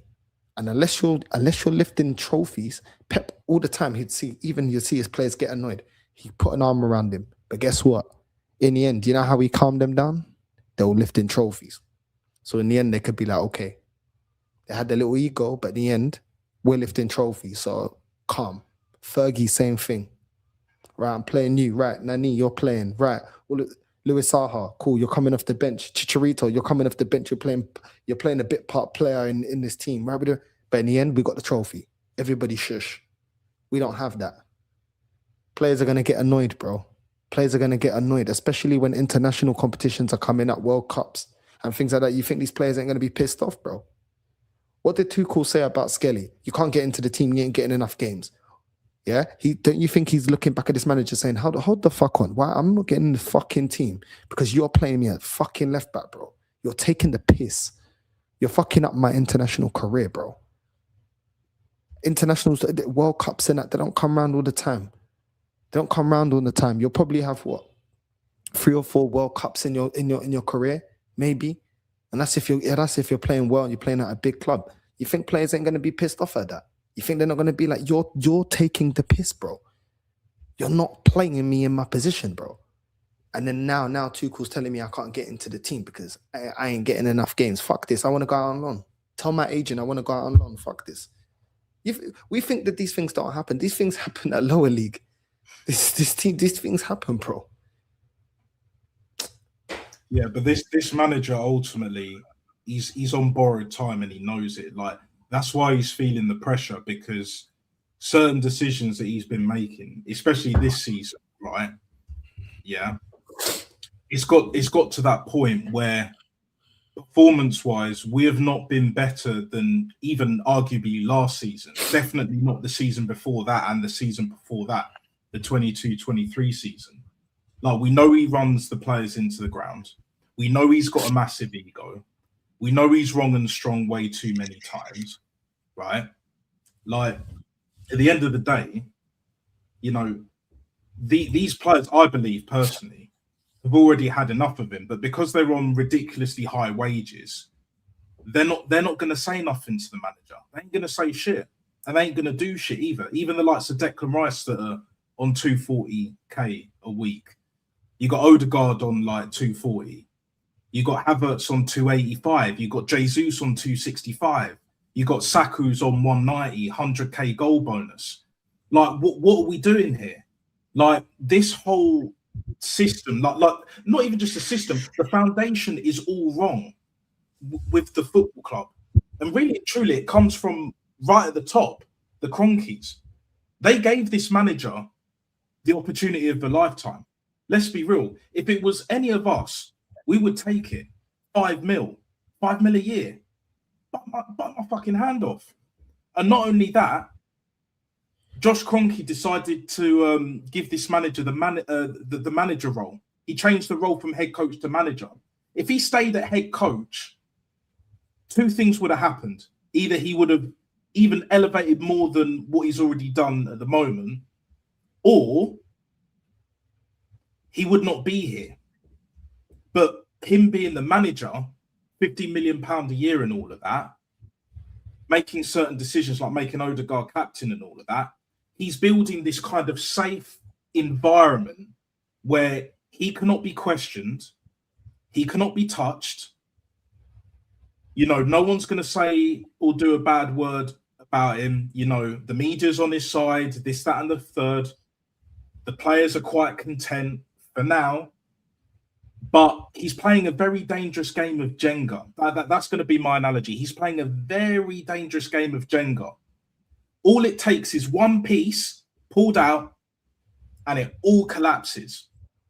You know, what did you say, Volley, about like playing like this with you an absolute spanking from a much better side? And it will probably be like a 3, maybe even 4-0, 4-1, 3-0, like a sort of 5-2, whatever the case may be in whatever competition. Do you know what I'm saying? Or even in the league, it doesn't matter. Like, this manager has got away with it for so long, you know, not getting beat big like what Wenger was doing in the latter stages of his managerial career at Arsenal, right? Unless it gets to that point, I don't really see much else changing, because we can talk about this, we can talk about that certain players that need to be played. You know, keep persisting with players that are out of form, not playing players when they're in form, not rotating the squad, you know, not making certain adjustments in-game tactically that we can all see, by the way. I don't have coaching badges. North, you don't have coaching badges. I don't know if you have coaching badges, Volley. Macy, I'm sure you don't have coaching badges. But yet we all see this bullshit. We all see this. But he can't put aside his ego. He can't put aside his pride. And pride becometh the fall. If he keeps doing things his way, like what he's been doing for the past 6 years, he is eventually going to fall, and he will fall big time. My thing is, where we're at right here, right now, Fatboy Slim Settings, right? We're in the semi-finals of the League Cup. We're top of the league still at the moment, despite the iffy results, and obviously the performances have clearly matched that, even more so. Top of the Champions League, we're already through. FA Cup, we'll see how that goes. We're in a position now where we're competing on all fronts, like Liverpool was when they had Jurgen Klopp. But for me, I don't have faith. I don't see any kind of progression anymore, even remotely. I'm even taking away my Arteta bias, because at least like 22, 23, you know, at least he was like, okay, take the handbrake off. I'm going to let these players play. Out of possession, I still have my way of, you know, setting up. Pragmatic, you know, compact. But when we get the ball, we're going to go for it. Do you know what I'm saying? That's why we were slapping teams 4, 5, 6-0 and all of that. So we know he can do it, but yet we see these odd performances here and there, glimpses. You know, the Tottenham game. Granted, it's Tottenham, not London Derby in that. But I want to see more performances of like when we played Atletico Madrid, when we slapped them 4-0. Why can't we see that more consistently as a barometer? Do you know what I'm saying? Even Bayern Munich to a lesser degree, when we beat them 3-1. Yeah, it wasn't a scintillating perfect performance, but it was a great performance overall. But we don't see it enough. We haven't seen it anywhere near enough this season, nor last season, not enough the season before that. Like, we're at a crossroads. We're at a crucial point in this club's history. And if this manager gets it wrong, if the players don't have the bottle, don't have the stomach to see it all the way through, and this will be what, since 22, 23, that's what, the third or fourth attempt now. I don't see us going anywhere unless we change the manager, we change even more backroom staff, board members. Changing the owner is going to be very fucking difficult. Let's keep it all the way funky in this bitch. Do you know what I'm saying? So there's a lot of things that have to fall into place. But you know, we got Berta, we got Michele now, our new Diamond Eyes. But the one constant, other than certain other players, is the manager. But the manager ain't changing. At least we've said in the last few years, like Ødegaard's had the odd good game here and there. You know what I'm saying? Jesus way before he got injured and all of that. And even after that, he had certain good games here and there. You know, Havertz had the odd good game here and there, especially in the 23-24 season. But with this manager, it's like he'll have some good games, but then when it really matters, we fold like a deck of cards. No plan B, no initiative, common sense, any other rationale just goes out the fucking window, and we're right back to square one. And this is where the bigger picture comes in. If he doesn't make any drastic changes, and if the fans don't grow some fucking bollocks and start actually seeing things for how it is, we can all have different opinions on the club, whether it's the manager, the players, at board level, whatever. That's fine. I'm at peace with that. But what I'm not at peace with is seeing this club another season of failure, not winning nada. Because it's basically 5-6 years now. Like, how much longer do you want to give it? How much longer? Because I can't take it anymore. I think the players have had enough, in my personal opinion, for the past year or two. Even on them high wages. You think if Arteta goes at the end of the season and then a new manager comes in, let's say for argument's sake, like Luis Enrique or whatever, just as an example, you think them players aren't going to raise their levels? Even the ones that we're kind of umming and ahhing about, that aren't, of the Arsenal level, that aren't that good. You think they're not going to raise their game? Of course they are. Change is not always a bad thing.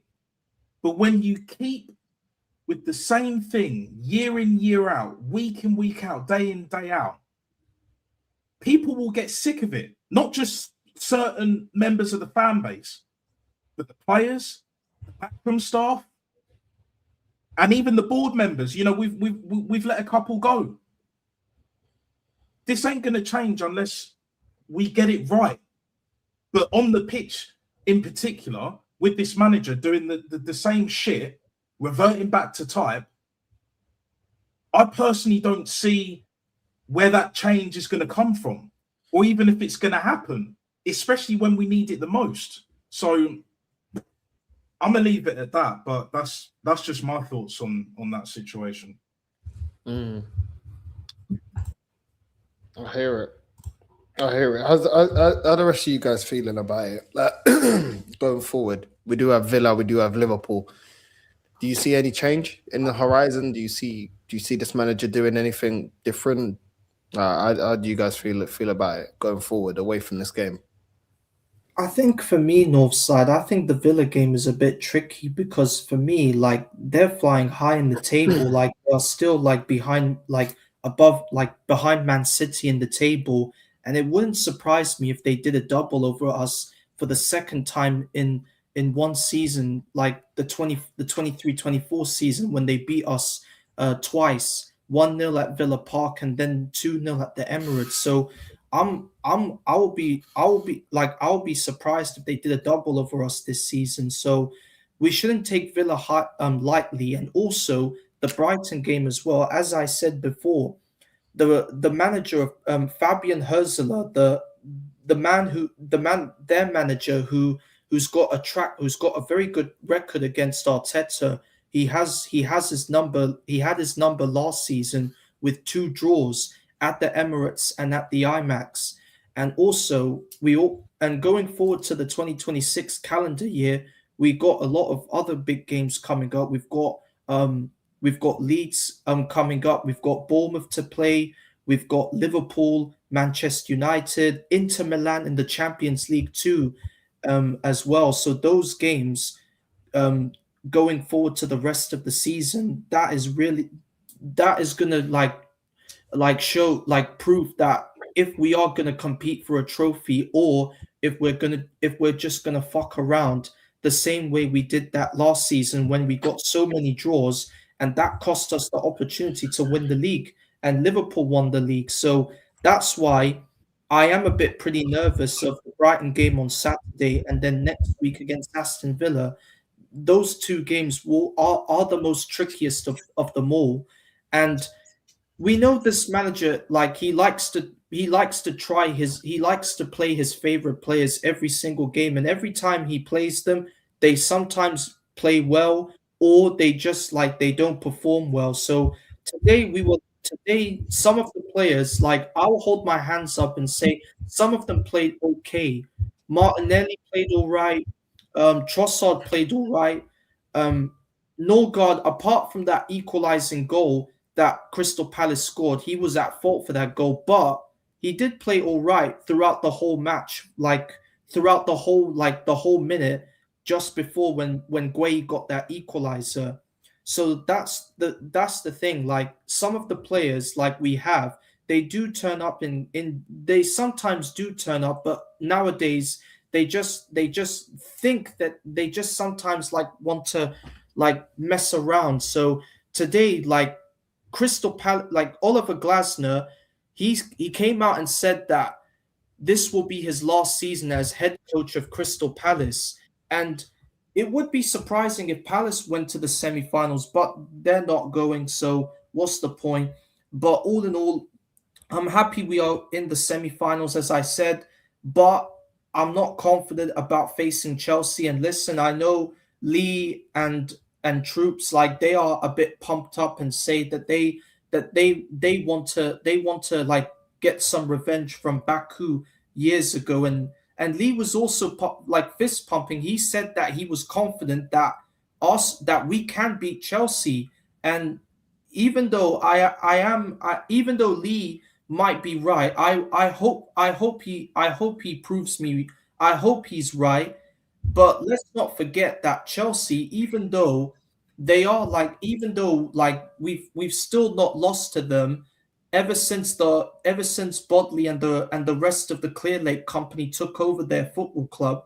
Chelsea have been able to like figure out where our weakness is, and they've been able to use that as their advantage to our mistakes. So it wouldn't surprise me if Chelsea, even though Caicedo won't be available in the first leg, they still can press our midfield, and that will be a worrying thing for us, because we know Chelsea are known now as the Blue Arsenal, because now they just think that getting a draw is good. So for me, like, we have to beat Chelsea, because they are now slowly starting to turn into us now, the Blue Arsenal, and we have to beat them in the two legs, Stamford Bridge and at the Emirates. And then we've got to win that League Cup, because we have not won a League Cup for 23 years. The last time we were in a final, I think it was against Birmingham City, if I can recall. So we have not won a League Cup. City. Sorry, Mason. I think it was Man City 2018. We lost that one. Yeah, and ever since then, we've not been to a final, or we have not won the League Cup. So we really have to end that run of not winning a League Cup for so long by winning it this year. Can we do it? I think we can. But if this manager, like if he fucks around and does something stupid like this robotic football that I believe is a bit too much. And sometimes when the players are playing like this kind of U-shaped football, I just find it a bit embarrassing. We're supposed to be playing like champions. I just don't understand, why are we playing this kind of U-shaped robotic football every single game? And every time we get a goal, we always start to back off quickly. Like, we don't even go for the juggernaut. We don't finish off the match. We always get one goal and then we just back off completely, like just to like see out the whole 90 minutes. So that's why I don't want this manager. If we get one goal, that's good, but I do not want us to sit back and let the opposition like counterattack us in the box and press our defense. All I'm saying, get the second goal and maybe hurt the opposition, because every time we get only one goal, I find it a bit like worrying, because the opposition could surprise us. So that's why this manager has got to start taking this season seriously, because this could be his last year. And if he doesn't win anything this year, then we can start pushing the button and getting him out of our football club. I hear that, man. I hear that. Half fully, man. How are you feeling going forward from this? Yeah, I mean, we've got Brighton over the weekend, right? And then we've got, I think, Villa and then Liverpool. Can you guys really see us beating Brighton comfortably by 3 or 4 goals? And that's the problem. Therein lies the problem. I think if Man City were playing Brighton over the weekend at the Etihad, we won't be surprised if they beat them 4-5-0, right? So the thing is, when we look at the way we're playing at the moment, there's a familiar feel to it. And what I find a bit disturbing is that there is a misalignment between what Arteta says and what he practices. Do you remember a couple of months ago, he was saying he wants to be unpredictable. You know, he wants to surprise the opposition. And the only way you can do that if you play certain players in their correct positions, right? That surprise factor comes from players who invent. Your Eze's, your Ethans, even Merino up top. Like you said, he's very effective. He's very good up top. Much, much better than in midfield. So I look at the way forward now, and I can just see it's being predictable. We're back to predictable football, and it's going to stay that way until, unfortunately, some players, I mean, I don't wish injuries on players, but until some players, you know, get back on the injury table and the manager is suddenly forced to play a certain way.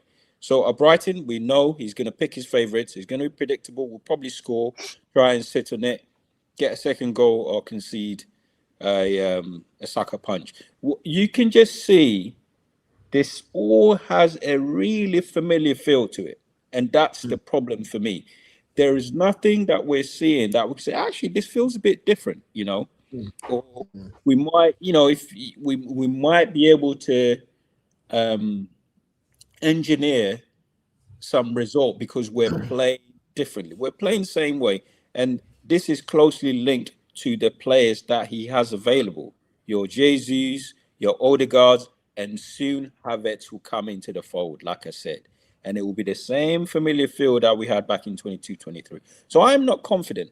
I think the manager, like I said, I'm not, again, I have to emphasize that I'm not, I do recognize he has some saving grace, but there are also some habits that I see that we're never going to get rid of until the manager leaves, right?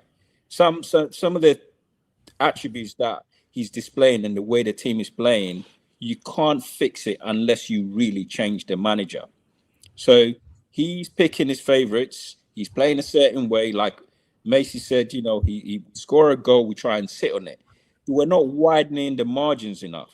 So Brighton, if I was to call it, it'd probably be 1-0, 1-1, 2-1. Take your pick. Villa is going to be a difficult one. It's hard to predict the result. I think we've got a better chance against Liverpool with Isak being out, etc. So we've got 3 games coming up. I would say maybe a draw, 2 draws and a win looks likely. And that's going to be quite depressing, wouldn't it?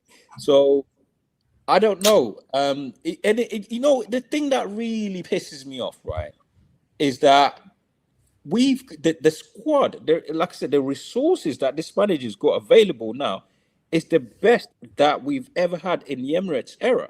This is the deepest, most versatile squad we've had. Fair enough, we've got some injuries, but so have other teams. Let's stop pleading poverty about losing some players to injuries, right? Other teams have lost players to injury. We've got a full squad of players in attack, save for Havertz being absent.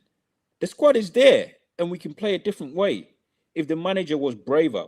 And the thing you mentioned as well, I don't know if it was Nat who mentioned it. This manager is a control freak on the touchline, and it's creating anxiety in the team. You can tell, like, and whether it's because he's a young manager and he's a bit naive, I don't know. But when the occasion calls for calm, this guy's running around like a headless chicken on the touchline, you know, almost coming onto the pitch. Like, what is going on? It's out of control, and it's embarrassing. So he needs to calm down on the touchline. Let the team play. Don't call out every player who makes a mistake. And that's why he's not playing Ethan, because every single mistake gets amplified.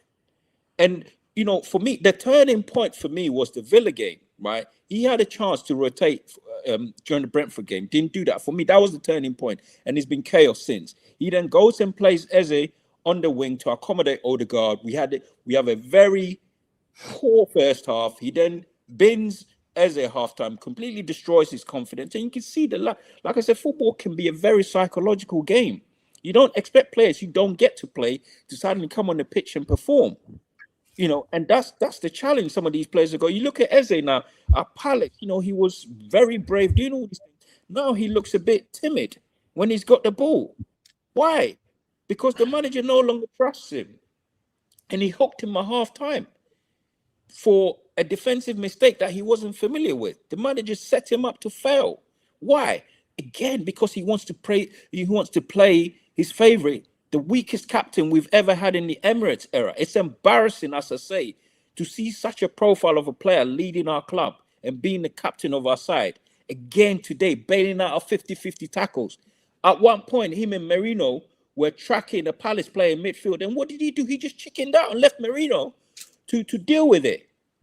This guy gets a nosebleed every time he gets boxed in. How is this player the captain of Arsenal Football Club?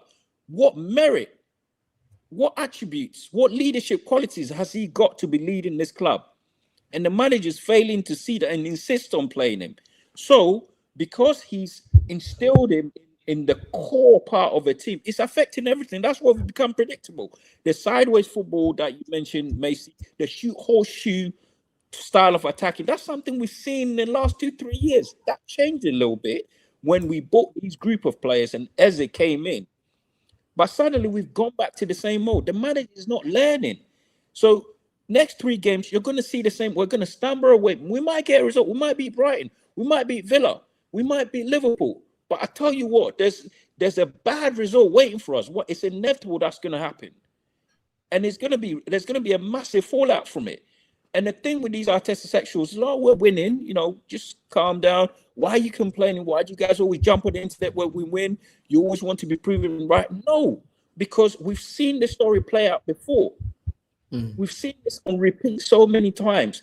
And even me, who's not entirely the manager out, and I'm willing to give him the benefit of the doubt, I'm seeing certain things. I'm saying, what? Like, this is not something we should be seeing, given the depth of the squad that you've got and the players you've got available. So why are you defaulting back to your old habits? So just to bring this to a conclusion, Brighton, don't expect a convincing win. It's going to be a tight match, tight game. The players already look knackered. Look at Timber. He looks like he's on his last legs. The tactics look all over the place. It looks very chaotic. The pattern looks a bit rubbish. Like, what we doing? What's the style of play? It's all become a bit chaotic, like the manager on the sidelines. You know, he's directing traffic like he's standing in the middle of the hunger lane on the way to Heathrow. You know, you don't know which way cars are going. Everyone's driving everywhere. Like, what the flipping hell is this? What are we watching? Like, it's about and people are paying good money to go and watch this shit. You know, it's not a laughing matter. You know, you go and watch a League Cup game. You're going to cost you 50 quid minimum, 40 quid. It's not cheap to go and watch Arsenal Football Club. You know, so what is going on? Like, it's like we've entered some bizarre world where this manager's clicked a button and causing chaos. So we need to regroup, right? It's important. Like I said, I agree. We need to win something. I genuinely don't see us beating Chelsea over 2 legs. Although I think we have a superior team, I think psychologically, Chelsea are like suicide bombers. You know, when somebody's willing to kill themselves and kill you, they're dangerous, right? And that's what Chelsea are. Chelsea will not let us beat them over 2 legs. They're going to get into us. They're going to lay into us. It's going to be horrible to watch. And because we're in a title race, we're going to be a bit more conservative. We might beat them possibly over 2 legs, but I just don't see it happening. So I think what the manager has done is he's missed a huge opportunity to build on the balance that he had towards the end of November, right? Instead, he's gone back to his old habits. He's gone back to his old favorites. Jesus, what the hell is Jesus leading the front line of this club in 2025? Why? This is insane. Look at even Pep. Look at the Man City team. How many players can you identify from 3 years ago? Pep has moved them on. Grealish, De Bruyne, everything. He's had enough of them. They've expired. Get them out. Get them out. This club. Let them go and let another team suffer. Why do we have to suffer? Watching these players who've consistently shown that they can't get us over the line. Why? It's insanity. So ultimately, Arteta is going to pay the price with his job at the end of the season if he does change. And that's the simple, that's a simple fact, because what he's creating is untenable. Now, he's got zero excuses for playing the way he is and not widening the margin. Man City have scored like 9 more goals than us, and the margin keeps widening. So for me, when it's all said and done, the signs do not look good. I don't know. We're looking for that one player who can come in and give the team a spark. And the manager is destroyed all their confidence. Even look at Lewis Kelly. I know he didn't play particularly well, but even in midfield, he looked like a bright spark, taking players on, going past players. I'd rather watch him than Ødegaard, honestly.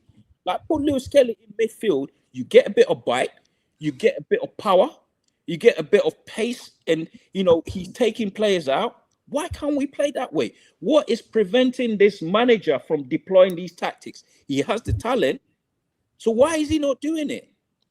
What special powers have the players that he's picking, Merino, Ødegaard? What are they doing for us to even recognize that, wow, okay, this is actually a game changer? They're not.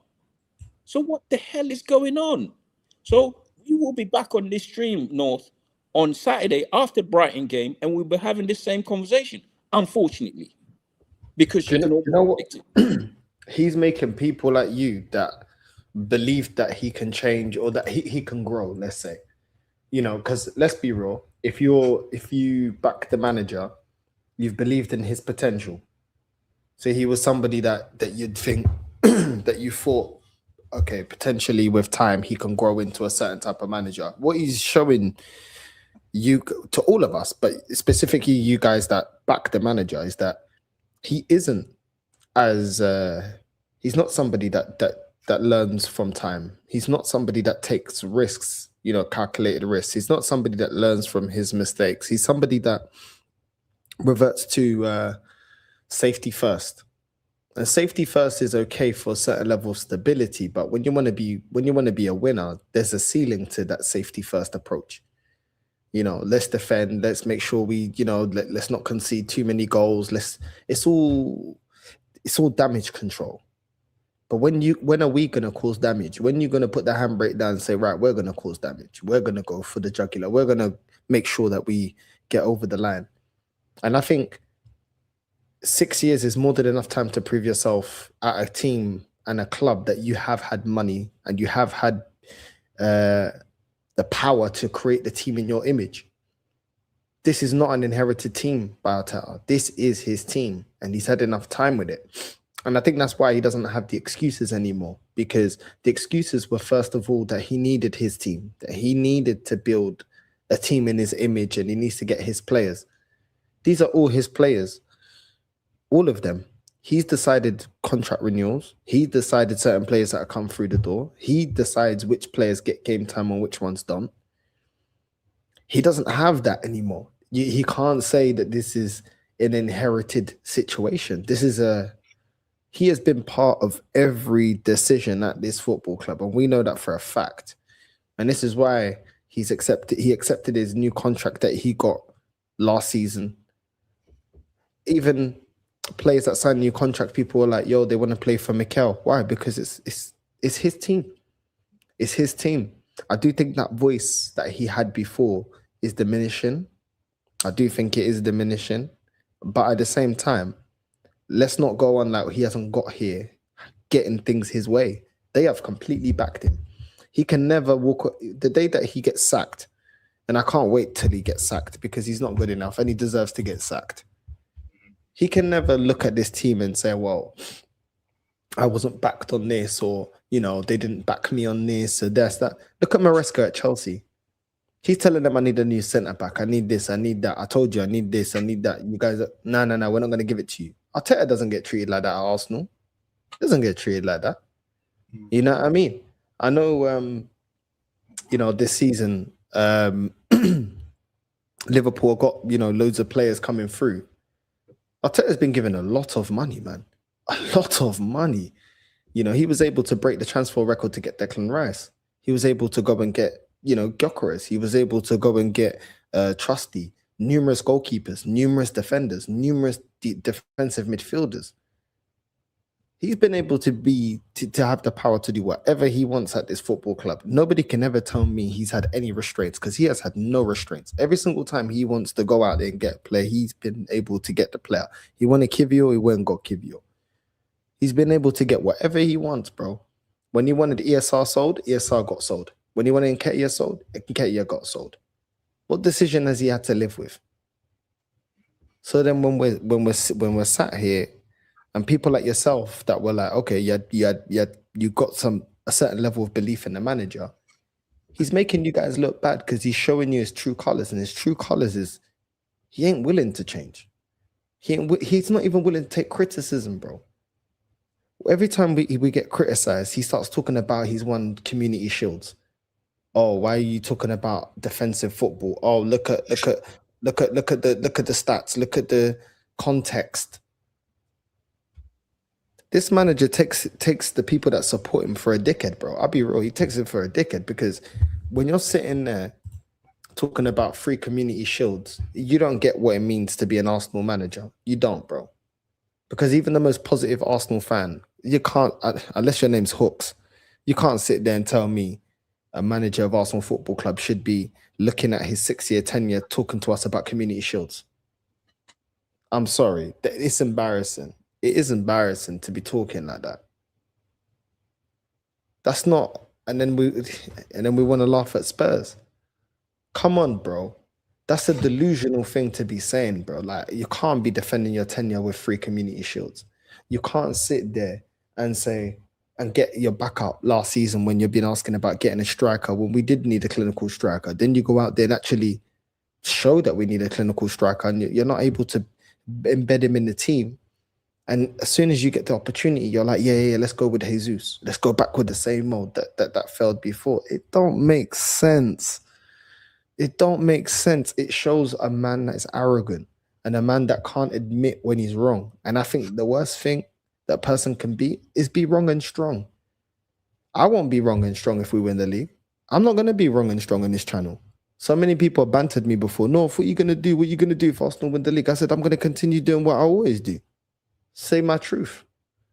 If I see factual evidence to change that go against what I say, then I'm going to change what I say, because I base things off of factual evidence. I don't base things off of, hope and dreams and emotions, bro. So if the club does what I want it to do, I'll praise it. It would be delusional of me not to. So this is what it is, bro. Like, at the end of the day, I don't know. Like, obviously, half volley, you can do as you please. And I know you have got some criticism for this manager, but at the same time, bro, he's not giving you anything to defend him with, bro. And you're someone that looks at it as positive as you can. He's not giving you anything, but most likely we're going to finish second, maybe third. And we've got Aston Villa like literally in third. That's what makes it so bad, is that there's so many references to managers that have done better than him or matching him with less resources, less time. And that just weakens his position as he needs time. And it's like, we didn't have to go down this route. And this is why we were very annoyed with disappointment of this manager, because we didn't have to do that. We had Ancelotti available to go to Everton. Inzaghi. Do you know what I mean? Go and try and get Simeone. Put the money down. Money talks. Go out there. We could have got Slot, but we persisted with this guy.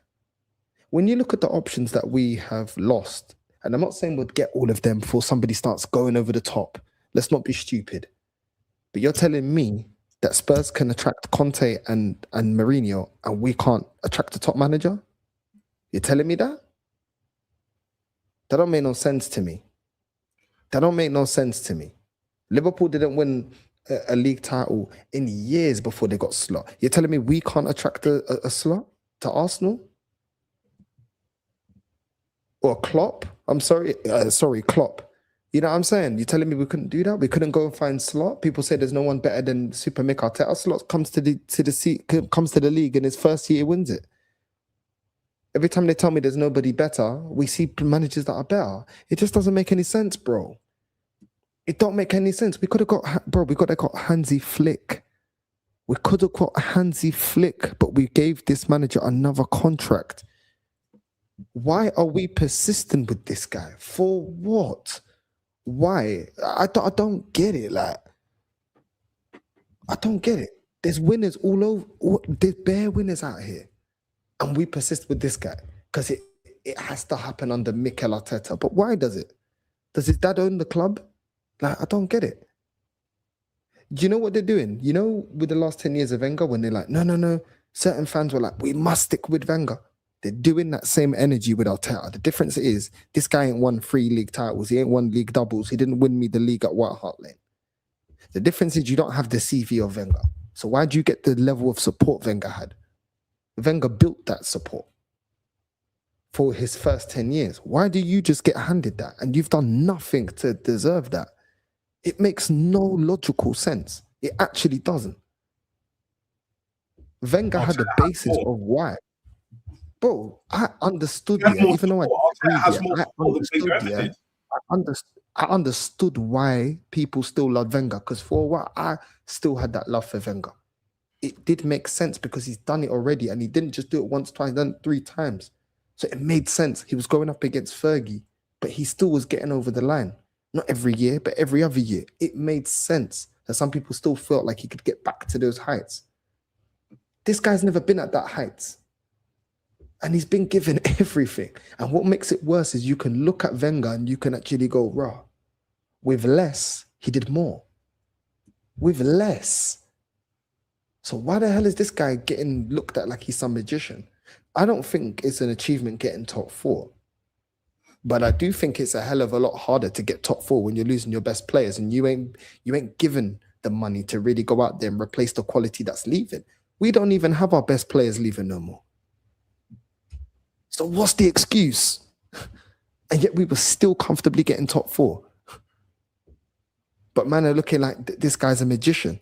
You keep your best players, you put them on more wages, you spend more money, you go and get a sporting director that goes and identifies more players, you go and get Gyökeres, you add this and that.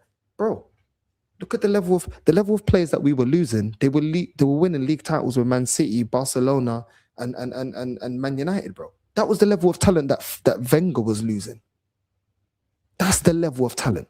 You're telling me that somebody's good. Who's buying Jesus? What team needs Ødegaard to win the league? Please tell me, bro. Because they don't need him. What team needs Madueke? What team needs Martinelli? Let's just be real. What team needs Martinelli, bro? Even Trossard to win the league. They don't need them. They don't need them. Yeah, maybe you can talk about some of the defenders, cool. But when you're looking at it like, bro, who needs Zubamendi to win the league, bro? Who needs him? When you've got McAllister, when you've got Gravenberch, when you've got Caicedo, all these men are better than this guy, levels above this guy. We don't need this guy. When you've got Nico's performing better than this guy. When you've got Rodri, you don't need... Come on, man. Look at the level of players that Wenger was losing, bro. Look at the level of players, and yet you're still getting top 4. This guy's getting us top 4, and he don't have to deal with half the shit that Wenger's dealing with. Why am I praising this guy? Even the worst version of Wenger is better than this guy. That is a fact, bro. It is a fact. The worst version of Wenger is better than the so-called best version of Mikel. This guy's a bum, bro. I'm sorry, not good enough, bro. If the job's too big for you, go to a smaller club. If the job is too big for you, go to a smaller club. Don't diminish my standards to fit you staying at the job. If it's too big for you, step aside. That's what we expected from Wenger. The job got too big. Wenger, respectfully, you need to step aside. But now this fan base think that, if the job is too big for the manager, we need to adjust our expectations. Why do I need to adjust an expectation of a club that has the heritage of winning the league? Why should I do that? Why must I do that for one manager? It just doesn't. It doesn't make sense, bro. It doesn't make sense, and that's what pisses me off, bro. I'm not dropping my standards. People say they love this club. If you love this club, you know the heritage of this club. It did not start when Arteta came to this club. You come into the club, there's an expectation. If you don't reach that expectation, F off. Because they had that expectation there when it came to Trusty, when it came to Ramsdale, when it came to flipping Unai. They didn't want to drop their standards when it came to Unai Emery. It's funny how they didn't want to drop it when it came to Unai Emery, innit? But when it comes to Arteta, let's drop our standards. Why? What's the difference? What's the difference? I don't mind not dropping my standards for Unai Emery. Cool, top 4. We won a top 4. Cool, whatever. You put all your eggs in the basket to get Europa League. Cool, you didn't win it. Cool. But why do I have this level of standard for that manager? But then when this manager comes in, it's okay that you don't even get to finals. That's the maddest thing with this clown. He doesn't even get me to finals. Man could talk about Baku and all this stuff. Bro, at least he got you to... Bro, he at least got us there with a team that we all knew wasn't the greatest team we've ever seen. This bum can't even get me to a final. He can't even get me there. You need to get there to even lose it. I don't even get there. But I have to change my expectation. I have to lower it because we must keep Arteta. And that's what pisses me off. Why do I have to do that? Why do I have to erase the memory of us celebrating winning at White Hart Lane? Why do I have to do that, bro? I will never drop my standard, bro. I'll never drop my standard. The day I drop my standard for my club, I don't love my club anymore. I look at it as a whatever club. I might as well be a neutral. Because I don't really respect the heritage. I don't respect what the club is or what it's done before it. I don't get it, bro. I don't get it. It's a disrespect to everything that this club has established. If you just throw the heritage away and say, I don't give a shit, it doesn't matter. It doesn't matter about trophies, it doesn't matter about nothing. I just keep this. It doesn't matter how long what's that then? Is that true love for the club? I don't get it, bro. I don't get it. If I love my family, I want the best for my family. If I love my football club, I want the best for my football club. Best for my football club is not how much money's in the bank account. It's about the trophies that I won. That's the best for my football club. Do you get what I'm saying? So I'm just kind of sick and tired of it, bro. And the way that Macy, I know how Macy feels, I know how Nat feels, and we feel a lot similar. Half Volley has been someone that has tried to give this manager grace as much as I've known Half Volley to jump on. And what does your grace come for? Like, what are you getting in return? Fuck all, bro. The press conference before the game, he's doing a love fest before the game saying, oh, Jesus wrote a letter about, what did he say? Jesus wrote a love letter about what football means to him. Bro, are we 3 years old, bro? Come on, we're grown men, bro. What are we doing here? If someone died, if it was a tragedy, if it was something like that, I'd understand. I wouldn't clown it. I'd say, you know what? Yeah, cool. Like, man's going through it. I get it. Do you get me? Man saying, what does football mean to you? Bro, come on, bro. Like, what? Because man come back from being injured, bro. So now the whole press conference, 3 minutes, we're all talking about Jesus, the Jesus show. Instead of talking about the game, we're talking about the Jesus show. Oh, Jesus, when he comes, what he brings, what the electricity that he brought to the team, what he brings to the team can't be replicated. Chatting shit, bro. Moreno brings the link-up play and he's better finisher. So we already got it in Moreno. Get rid of this guy, bro. Stop trying to gas me this guy, bro. What he brings to the team, he's so happy to be back. Of course he's happy to be back. Of course he wants to play football. But he also likes that he's at a club that there's no pressure to achieve. There's no pressure to achieve here.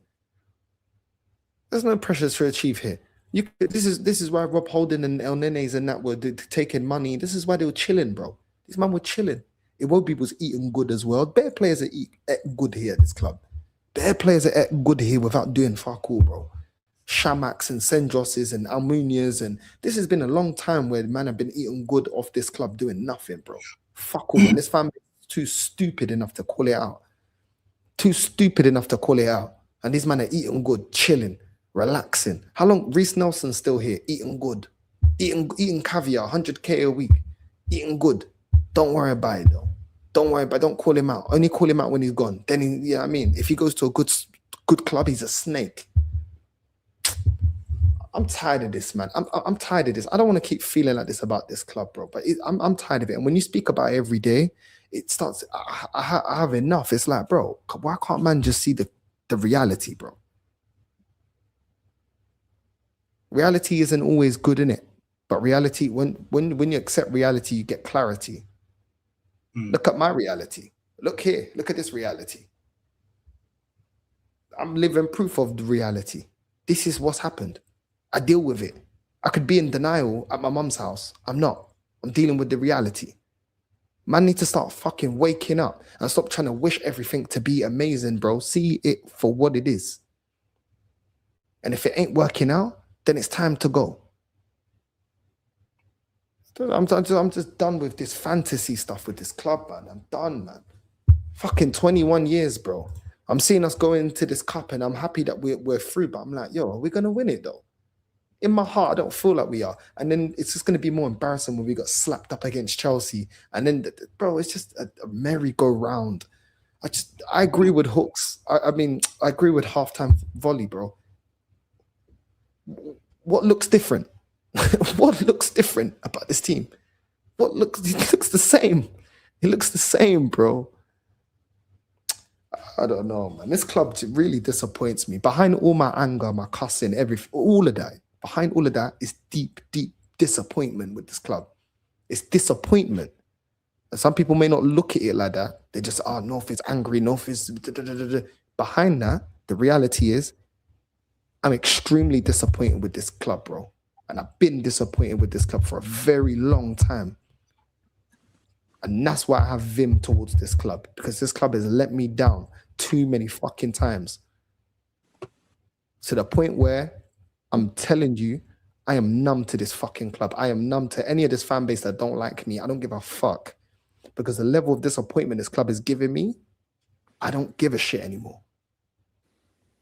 It's taken me a lot. People, because I started this YouTube thing about 3 years, people think I've always been like that. I wasn't always like this. But when you had enough, you have enough. When I have enough, I've had enough. I'm not going to sit there and sugarcoat shit. I didn't just give up on this club. I was still when we got to the Champions League 06 here, I was still believing in this club until about like 09. I think about 010 came around. I said, enough. I said, enough now. Enough now. This is taking a piss now. Enough now. I'm sick and tired of my best players going. I'm sick and tired of this club saying it can't compete. I'm sick and tired of it. I'm sick and tired of it. I'm tired of seeing Chelsea winning, Mourinho taking the piss. I'm sick and tired of it. Man City now dominate. I'm sick and tired of it, bro. I've had enough, bro. I don't care to become the villain of this fan base. If that's how I'm viewed, I don't give a shit. Yeah, I'm saying.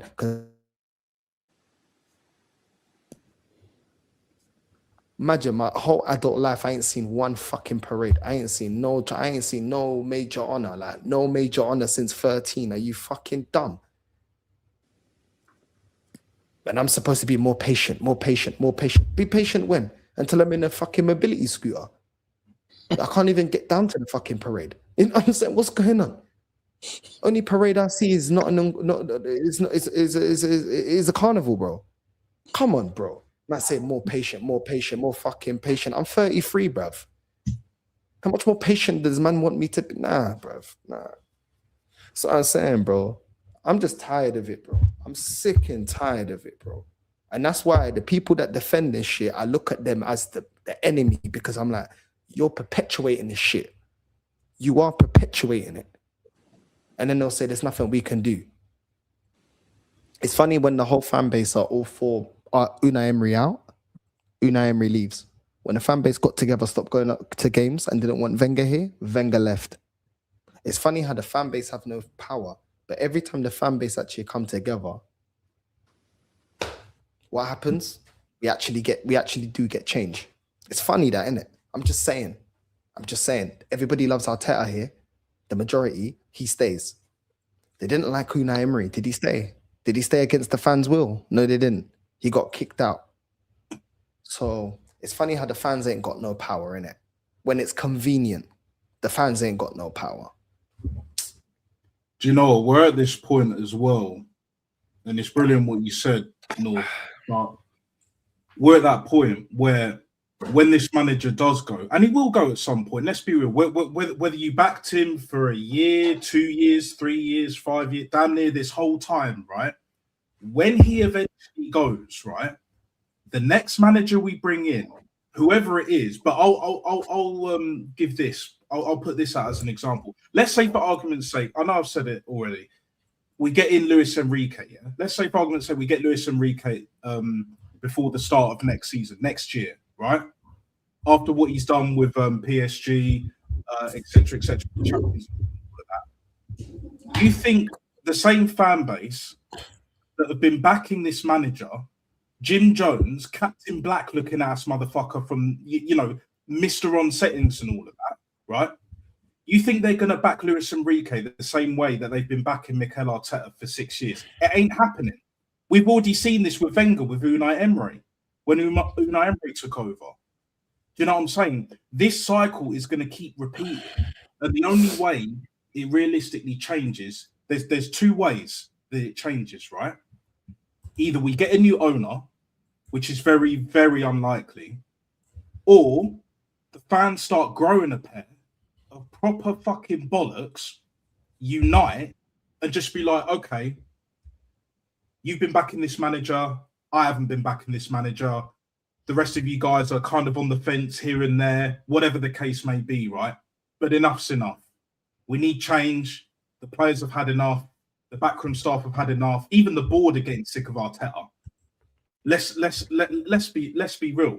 We need to move forward in a different direction. Go back to basics. Remember in Rocky 3, yeah, where like Rocky loses the title to Mr. T and all of that. And even before that, you could see he was already losing his grounding, his foundation to what made him a world champion, innit? What made him like that guy, loved and respected and all of that in Philly. Loses to Mr. T, mouthy ass Mr. T, and then Apollo Creed saves his ass. It's like you got to go back to the beginning, aka go back to basics. That's where we're at right now. If we don't go back to basics, if we don't cut this shit off from source, it will be another 10, 20, maybe even 30 years before we see another league title. And we still won't be closer to getting to a Champions League final. Like this is how bad. Like a lot of the fans don't see the bigger picture. But the problem is with this club hiring this manager and all of that, you know, this whole PR process, this facade, it's all going to come crashing down. I'm afraid to say, even I'm really not. The masquerade is over. You know, the mask is being unveiled either way. Like, this is the crucial point that we are at right now. Like, we are in a great position. Yes, technically, on a technicality, yes, we are in a great position. But we keep playing like this, Brighton, I say we'll win this game, but we're still going to see the same fucking performance. Then we got Villa. You know, by the way, an Unai Emery that hasn't lost to us at the Emirates. And then we got Liverpool at home. And yes, Liverpool haven't been doing great, but would you be surprised if we dropped points against Liverpool? Even if we lost to Liverpool at home? Because I wouldn't. I wouldn't. So, yeah, we're looking at 2 draws and a win, maybe a loss. And a win and a draw, whatever. Like, this is how sad the reality is for Arsenal fans. But the problem is we got too many mouthy little pricks that don't see the bigger picture, regardless of what side of the fence you're sitting on, or even if you're on the fucking fence. It's the bigger picture. What do you want out of this? Do you want Arsenal Football Club to succeed? Do you want Arsenal Football Club to win league titles? Start winning the Champions League? Start taking the FA Cup and the League Cup that we're now in the semi-final more seriously? Or are you just happy with top 4, top 5 now? And even if we slip a little bit lower, we get the odd FA Cup here and there. And what with that team now? Is that what you're telling me? Because I ain't accepting that bullshit. I never had. Like, North, you said you were basically done with Wenger when 09-010. For me personally, it took me a little bit later because I grew up watching Arsenal, the Wenger era, the first 8 to 10 years, and it was just success. And I saw some of the best players that we've ever seen, not just in the world at that time, the best we'd ever seen, the Dennis Bergkamps, the TTs, the Bobby Perez's, even the Freddie Ljungbergs, never mind Patrick Vieira and that. all world class. Ashley Cole, Sol Campbell, Jens Lehmann, David Seaman, Tony Adams a bit before that. And now we got fucking Martin Ødegaard. Like, what are we doing here? What are we actually doing here? We got this mentality there. This is the mentality of this club. There we go. This is the small-minded. I'm sorry, and I don't need to be rude. I actually don't. But it is small-minded, and this is exactly why we never change. You are top of the league. You are top of the Champions League group stage. You're in the semi-finals of the cup. What more do you want? I don't get some of you Arsenal fans. Okay, let me just very quickly explain this to you. We've been top of the league before. What did we win? We've been in good situations in the Champions League, going up against the worst Bayern team I've ever seen anyway. I've seen some bad boy Bayern teams. Worst Bayern team, what happened? Get kicked out. We beat Real Madrid. We're in a good situation. Go up against PSG. No plan B. They wipe the floor with us. We've been in the Europa League before where it's beneath us. And we've been kicked out by Sporting Lisbon and Olympiacos and teams like that, Villarreal's and that. So, sorry for my skepticism. I've seen this club be in good positions before and bottle it. We've been in positions to win when there's nobody competing and it was just Leicester. And what did we do? Bottle it. 8 points clear, bottle it. So sorry for my skepticism. It's only based on historical fact. Sorry about that. When you're telling me that, don't tell me about what we do in the Champions League. Under this manager, we've embarrassed ourselves in the Europa alone. Don't tell me about the league because this manager's been able to bottle league titles already. Don't tell me about, what more do you want? I want trophies, bro. And what there's a thing here at Arsenal. There's signs that we can feel. And even somebody that is more positive towards the manager in half volley is honest enough to say, I see the signs that this doesn't look good. And when you've supported this club long enough, you see certain signs. And the thing is, we get silenced, but then we get justified, we get rectified and justified at the end of the season. You know what? Okay, why? That's why you guys was. Do you remember when we called out the 3 DMs at the start of the season? Yeah, we were proven right. Do you remember when we started telling you we didn't look convincing against West Ham and Fulham? You see it now, don't you? You see when we were criticizing against Sunderland? You see now why? Because we held it against Aston Villa and we was embarrassing against Chelsea. You see, you understand? But we should be celebrating because we beat Bayern. We beat Bayern, but we can't beat Wolves. We're struggling to beat Wolves. We're beating Wolves by own goals. Not by our own hand, by own goals. But it's okay because we're a completely better team because we beat Bayern. But then we get slapped up by Villa. We're struggling today against Crystal Palace that in bad form, that got slapped up by Leeds. But apparently we're incredible. No, every season we beat big teams. We beat Man City last season. We beat Lewis Skelly doing the Haaland celebration and all that. Where did that end? It was good for a moment, innit? It was good for TikTok. It was good for Twitter. But guess what? We didn't win nothing. So don't tell me about moments, bro. I want to talk about winning actual trophies. Don't tell me what more can I expect. I have the right to expect more than this. This ain't QPR. I have the right to expect more than this. So when you tell me I don't know what else more, end of the season, keep the same energy and we can have a discussion about this. That's keep exactly the same energy. What more could we ask for? I don't want to hear somebody like you. I don't want to hear you complaining. The season we bottled it, we didn't win anything. Where did the season go wrong? Maybe we could have done this. We had a journey and all that. I don't want to hear it, bro. Because you man always come up with that bullshit at the end of the season. But when we can have discussions to actually try and change something as a fan base, you man don't want to change it. Arsenal fans are the most reactionary fans in the world. They don't want to talk about problems until the problem is done. We're out of all competitions. We can't win nothing. Then you man want to talk about it. Then you man, it's like knowing that you ain't got petrol enough. Your tank is on E. You know you got a big trip, but it's like I don't want to talk about it. And then when you're halfway there, it breaks down. Oh, I should have got petrol. Oh, I should have stopped at the petrol station. The car's broken down. What can I do? Now I got to pay money to get AA out. How about go to the petrol station? How about rectify the issue? How about that? Yeah, can we do that? How many more seasons do we need? Like, bro, it's not rocket science, bro. It's not rocket science. But you man always want to diminish what we say, but we're always right at the end of the season because we see things logically, not emotionally. Yeah, I mean, the car, the petrol. You saw the warning sign. You saw the engine light on. You saw the oil was low. My car's broken down. Uncomfortable. You know what? Unprecedented circumstances. No, it wasn't. The engine light was there, bro.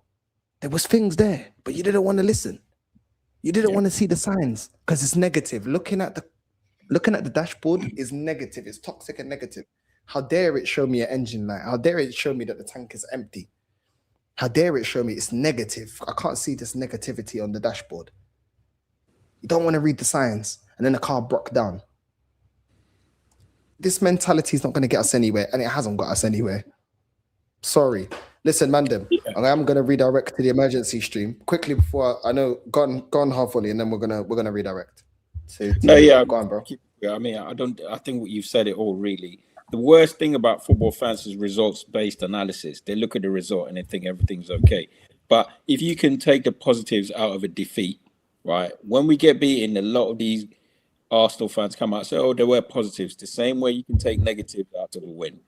The way we're playing at the moment, if we carry on playing like bad football, doesn't win league titles. We know that. If we carry on playing like the way we are, we're not going to win the league. What's likely going to happen at the end of the season? We'll probably have the best defense, right? Man City are going to score the most goals and have the best GD, and they're probably going to win the league if it carries on in this pattern. And the manager has to really do something remarkably different to change that pattern. At the moment, the evidence is not showing it. So it's not like we're here being negative, moaning and whinging and saying, yes, we know we're top of the league, but like I said, we've been here before. We've seen all of this before. So this is not some magical reminder of, oh, look, it's all positive. It's all going in the right direction.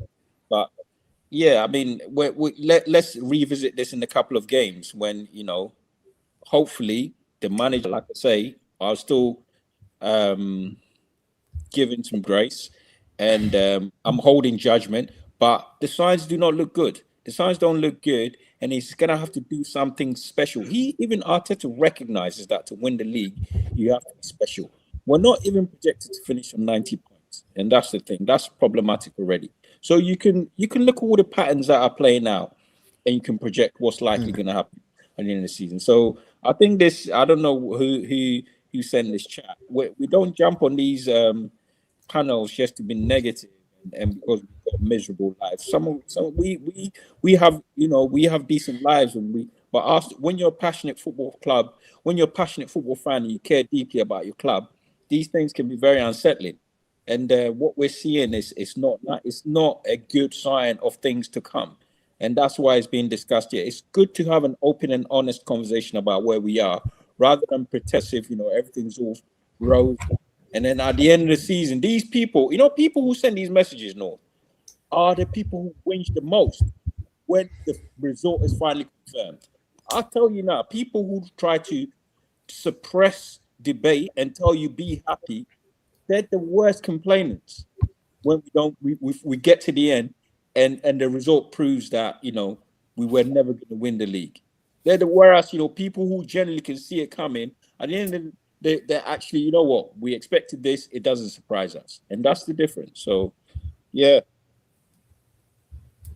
Leave it there. Nah, well, I hear it. I don't know why we just can't be honest these days.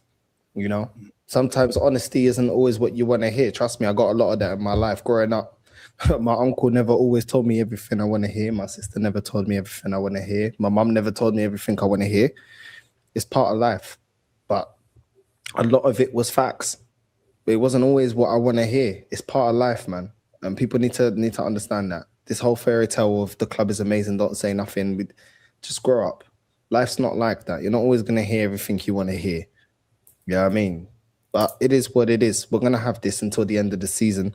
Some people are going to come out and say, you guys are just moaning. You guys just complaining. Like we said, half volley, is somebody that he criticizes a lot of things, but there's a lot of things that he still defends and that he still backs.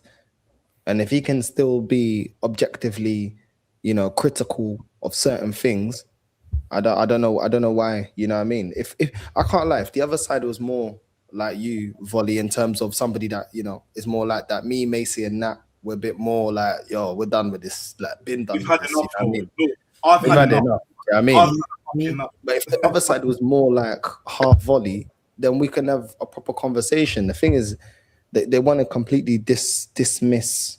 You know what I'm saying? Dismiss like the facts and be like, nah, everything's okay, everything's great, it's okay. You know what I mean? And it's just like, we can't have conversations like this because they don't want to accept, like the same way we had to say, yo, that was a good performance against Real Madrid when we beat them, good performance against Atletico. There's a lot of times where we praise this club. It's just when they want to paint a narrative about us, they don't want to talk about those things. Today, this video now, they won't listen to it. Big up to the chat, the real ones.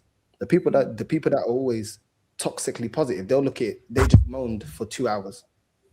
But we're not moaning. We're happy that we're through. Of course we're happy that we're through. But at the same time, we're like looking at the bigger picture. Does it look like we're gonna win it? It doesn't. It really doesn't. That's based on the team, that's based on the performances. It's not based on us trying to be negative. At the end of the day, I wasn't negative after we beat Bayern. I wasn't negative after we beat Real Madrid. I wasn't negative when we did those things. So I can only go off of what the team does. If the team wins me a major honor, I'm not going to be negative. This whole you lot just want to be negative. Give me something to be positive about. But anyway, big up Natstar, big up Macy, big up Half Volley.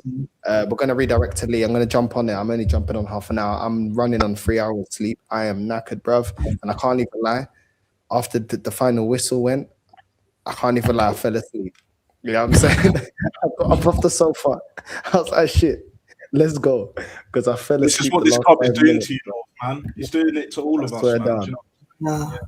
I'm telling you, bro. But listen, big up to everyone. Northside raid on the way in, and I'll see you there in 2 minutes.